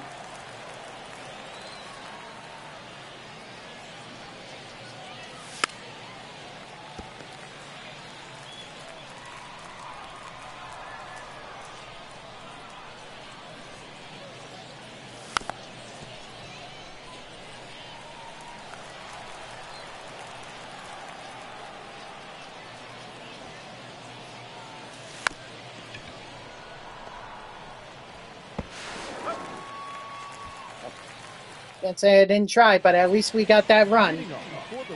That was huge. So let's put in Brooks Raley. Let's get this win and move on to the championship. We still got 2 more wins on Hall or Legend that we need to get in order to get that voucher.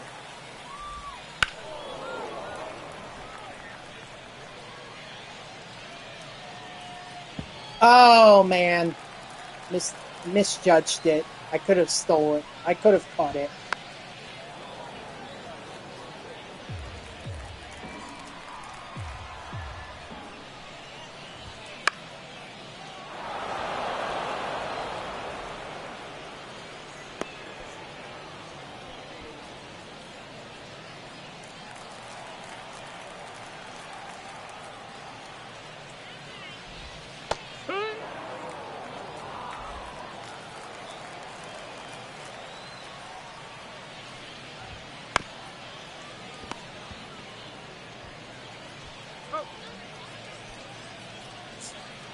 Batting fifth, the first baseman, Joey Votto.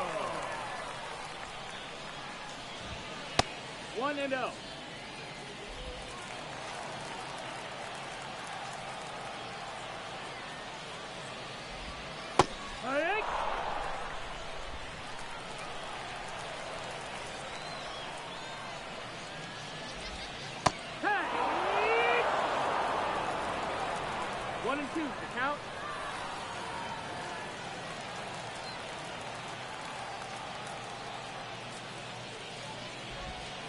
Strike 3, sit down.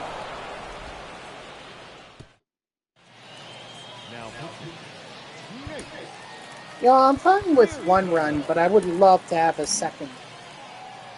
A second run will give me at least a little bit more confidence, a little more breathing.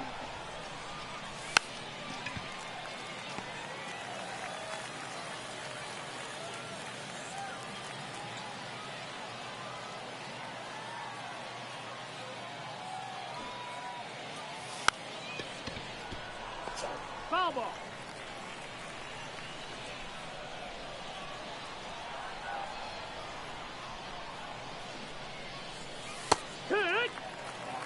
Tried to hold up. 0-2.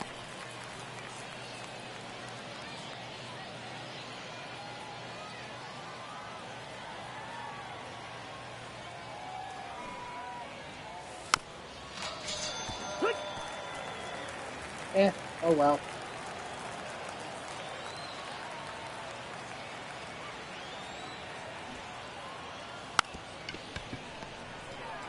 Too close to the pitcher.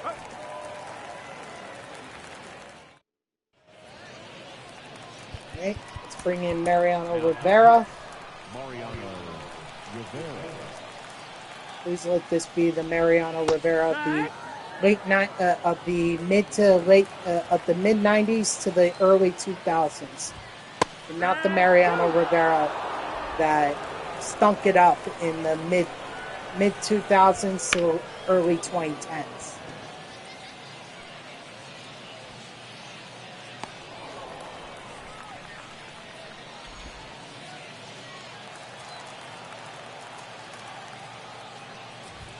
Yeah. The way I'm going to do this, by the way, is if I win 2 more games on Legend, assuming that I hold on to this lead, then obviously I'm going to play those 2 games on Legend, and then that'll just leave 1 final game. That'll be on Rookie.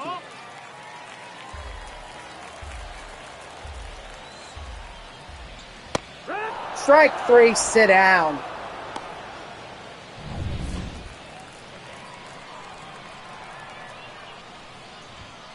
Good.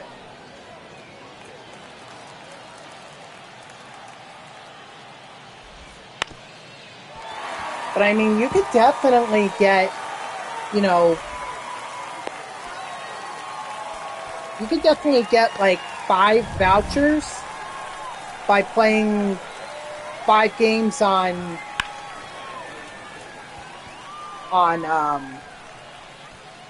you could get like 5 vouchers just by playing 5 games on Legend by doing this strategy. You know, you could do that 5 times, so you'll get 5 vouchers. Not to mention, you could do it. Sorry. Let's see. So you're going to have 3 games left, then you're going to have the first 2 games of the championship series, and then 3 games or 3 wins. So again, that's assuming you win all those games.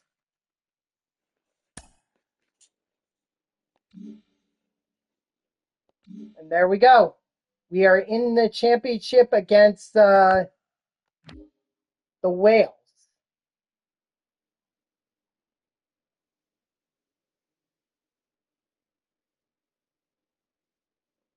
However, I will note that if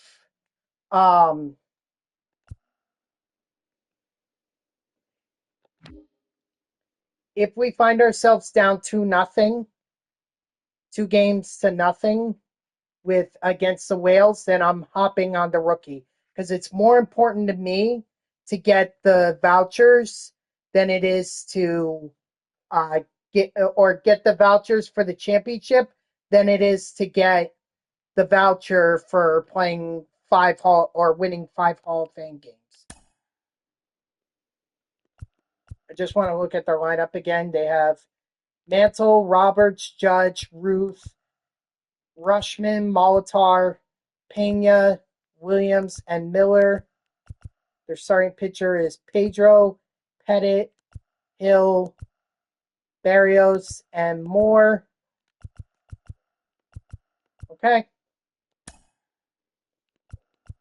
Go to Legend here.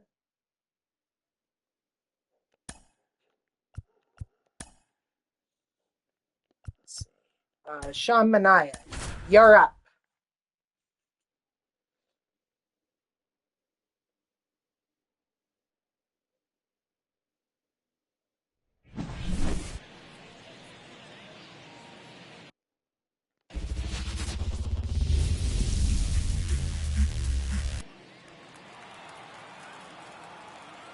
I mean, the trouble with this lineup is going to be it's a mixed lineup. It's full of switch hitters, a few lefties, and a few righties. So that's what makes it challenging. Did he go?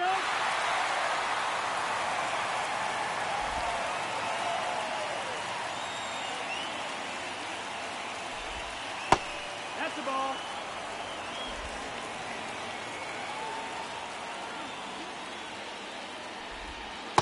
Strike 3, sit down.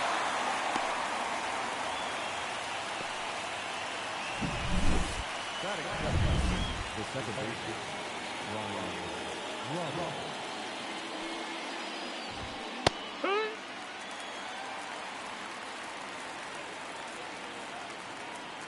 This might be my last game of the stream, depending on how quickly this goes. Alright, maybe I can push it a little bit beyond 6. I don't want to. Strike 3, sit down. But if I have to, that's what I'll do.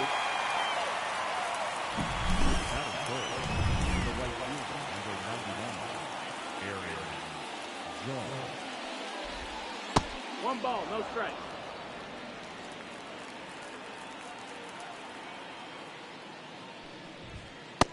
Two up.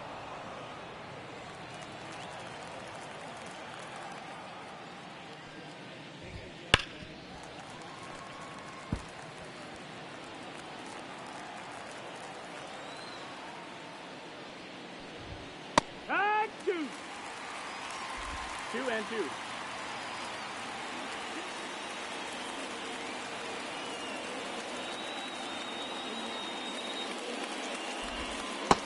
Strike 3, sit down. My pitchers certainly get a lot of XP.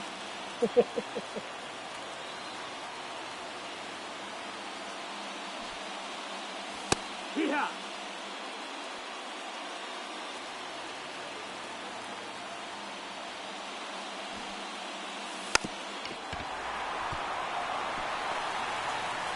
And Henderson is safe by a country mile.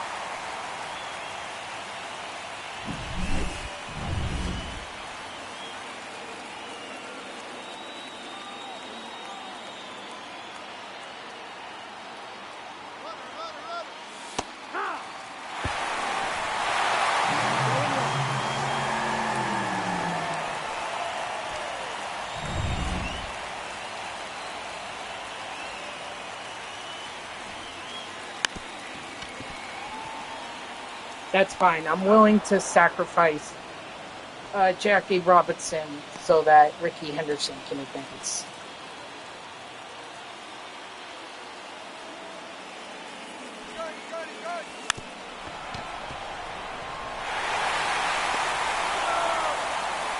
Got that run right there. All right, let's see. We have... I think we should go righty. Because Martin is not doing anything, so let's go with him.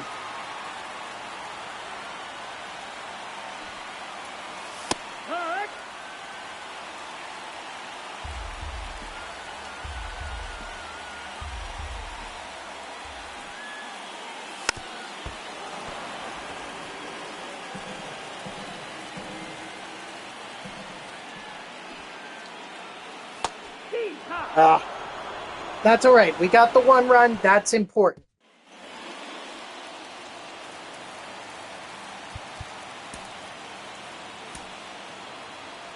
Hey, you know what? Let's have Sean Manaea go up against Babe Ruth. Got the lefty-lefty matchup. I think that plays into our favor.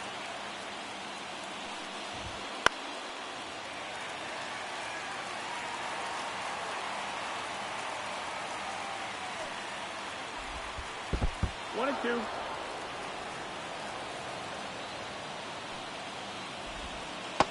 Ball outside.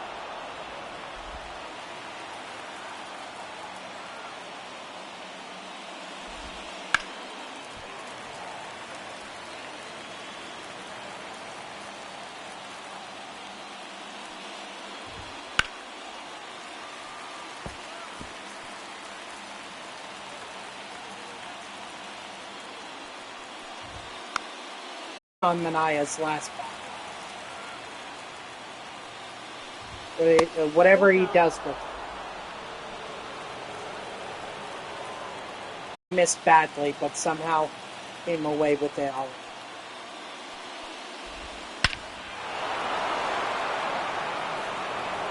Sorry, Sean, but that's why 2 runs are important.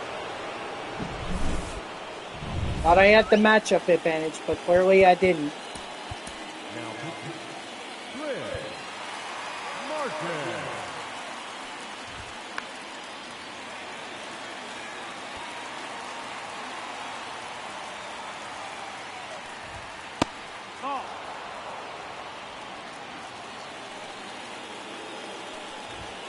Yeah.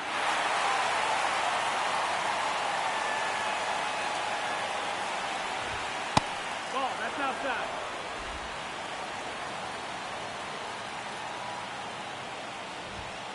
Strike 3, sit down.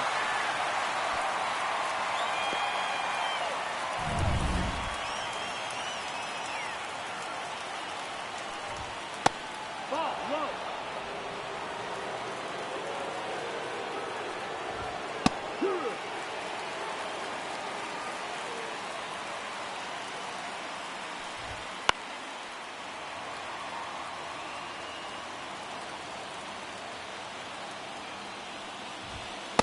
Ball.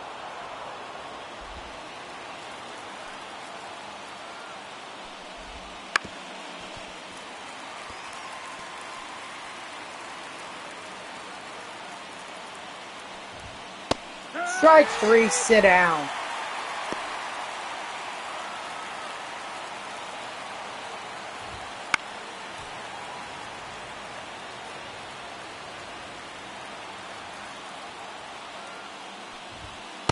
Ball. 1-1. Ball.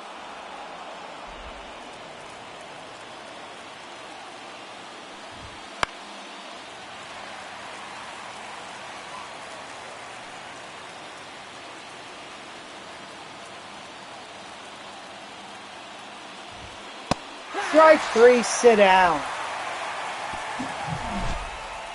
Unfortunately, the home run there by Babe Ruth kind of negated all the progress that we made.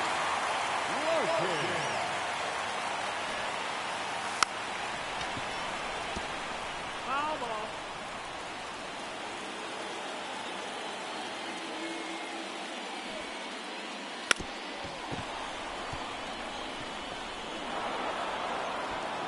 I was hoping that Larkin would have gotten by him.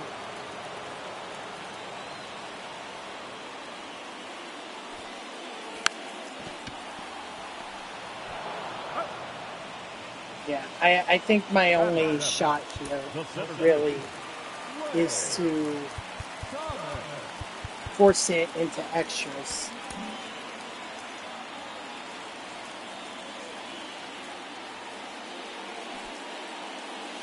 Tag. 0-1.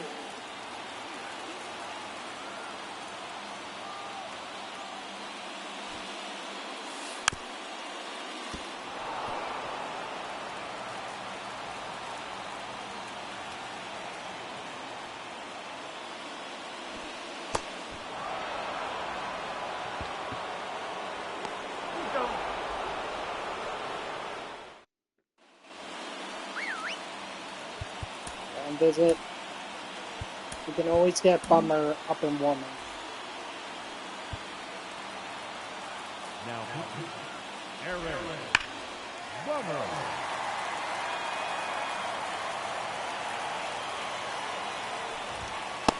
That's the ball. Outside.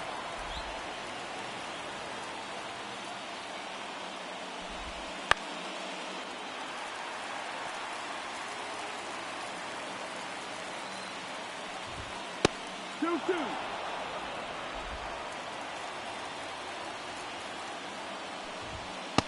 No, that missed. Doubtful count.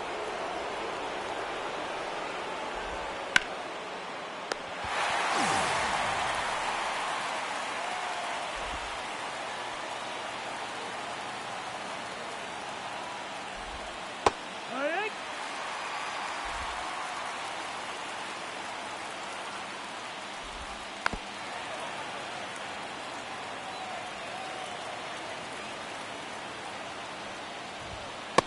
One, two.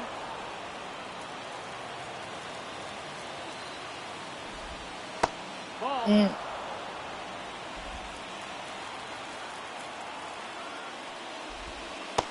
Count full. Don't be wasting time here.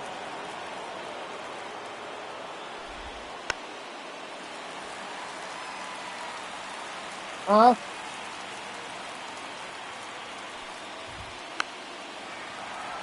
God. Oh, yeah. Yeah, of course. That was the first playoff. No, no, no, no, no, no, no. I was 10 around that time. Strike 3, sit down. No, that's the earliest playoff memory I have of the Mets. Yep, I was only 10. I remember it. It's such a shame, too, because that could have been the greatest postseason play in Mets history, possibly baseball history, if the Mets had gone on to win the game. It's still a good moment, but it's just, it's a lot of coulda, woulda, shoulda.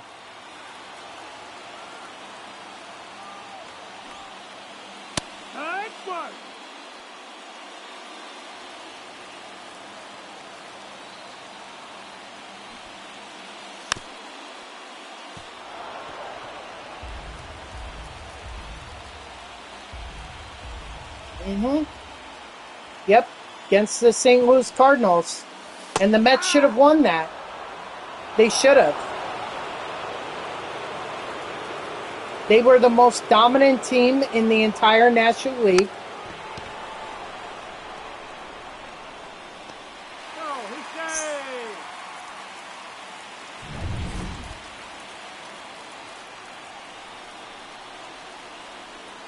Yeah, they had a young pitching staff. Albert Pujols was about to was reaching his prime.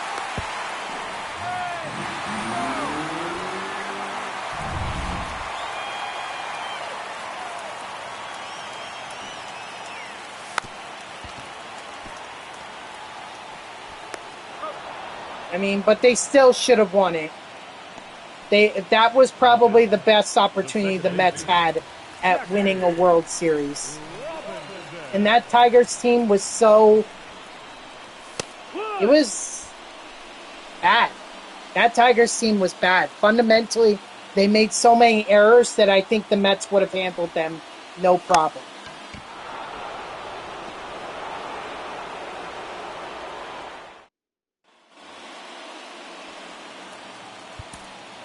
Uh-oh. Of course. Yep. My first baseball memory is going to Shea Stadium in 2002 against the Montreal Expos. I've been to both.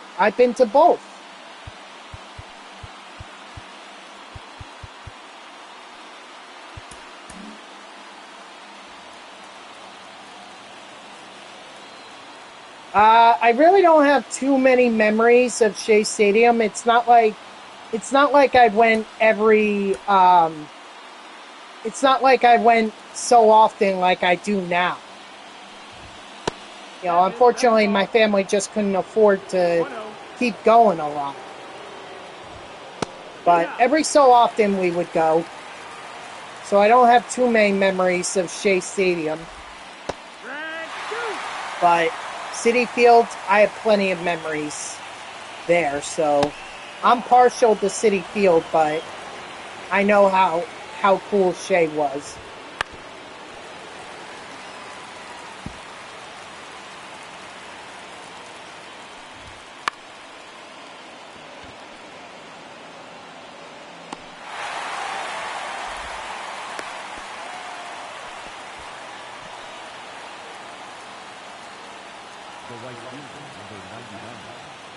I mean, if that's what he wants to do.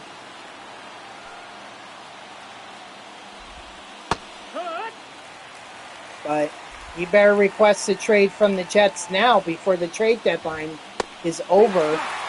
Otherwise, he's stuck with the Jets. But he said the Jets were his top target, so, and he had to know how the Jets were doing. 2-2.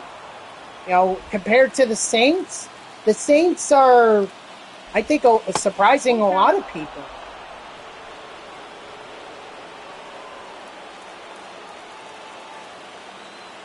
Certainly me, for sure.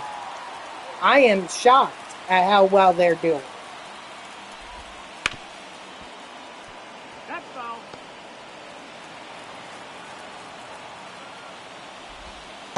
That's Take fine. it. Ball four.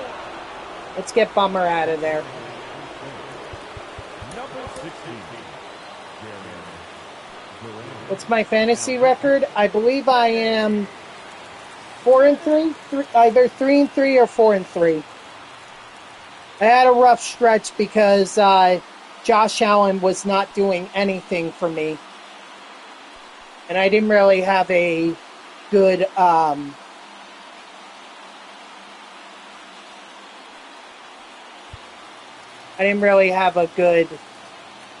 wide receiving core once Tua Tagovailoa went down.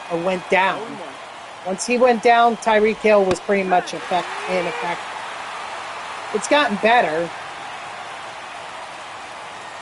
but still, I'm behind the 8 ball.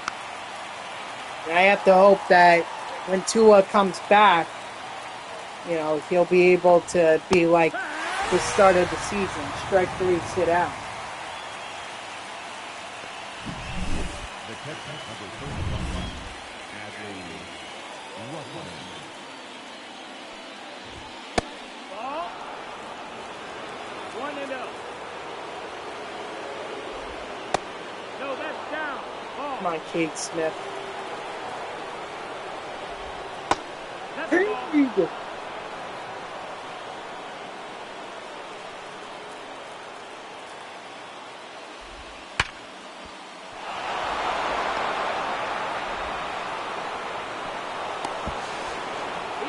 Ah! Now I have to score the run if I want the win. The third baseman. Yeah, this will definitely be my last game of the stream. And now it hurts even more that not only did I lose, oh no! Oh my gosh. Yeah, I'm losing this game. Alright, chalk this one up as bad. Still got plenty of time, but... yeah, but not enough for a Nets win.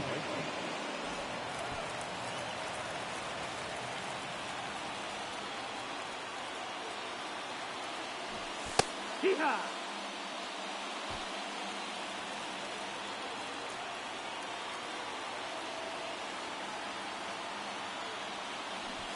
Hey, Hack.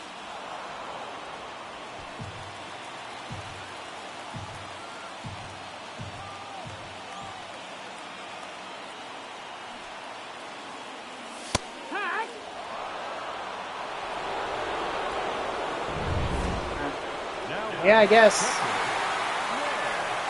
I don't know how the Nets are going to fare this season. I mean, sounds like they're really going to have to rely on Cam Thomas to carry them.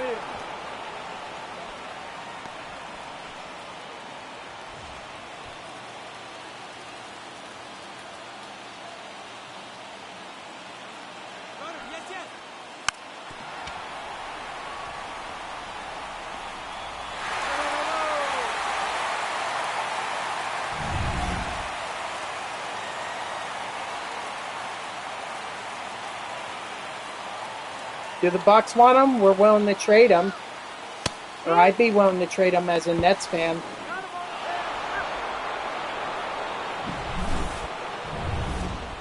Alright, well that sucks. But that just goes to show you that mistakes cannot be made.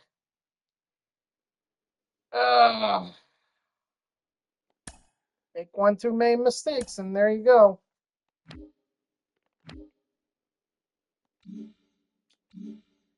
Yeah, but I think that's going to do it for me. All right, guys, that's going to do it for me. So thank you to everyone who tuned in, even if it was only for a moment. I greatly appreciate it. If you haven't done so already, please be sure to follow me here on Twitch and or subscribe. Either one would make me a happy person. If you're watching this on YouTube, I thank you so much for tuning in. I hope that you liked the video and subscribe to my channel. And if you want to know when I go live, you can follow me on X at TTV NextJGGen24. It's my gamer tag that's in the upper left there. So go give me a follow. I'll usually post whenever I go live. You can also turn on notifications here on Twitch. That way Twitch sends you an email every time I start up a stream. So overall, we made some good progress, or we completed out the League Championship Series programs. We are in the championship for the Extreme program, and the Bunchies does work, but I think I have to get better at it because I shouldn't have lost that first game. But you know what? That's on some pitching decisions that I made, so I just got to be better. I will be back tomorrow, and I am going to continue grinding the Extreme program. Hopefully, I can get those vouchers because that would be really helpful in helping me make more progress. So I hope to see you all tomorrow, Friday at 3 p.m. Eastern. And until then, guys, have a good night.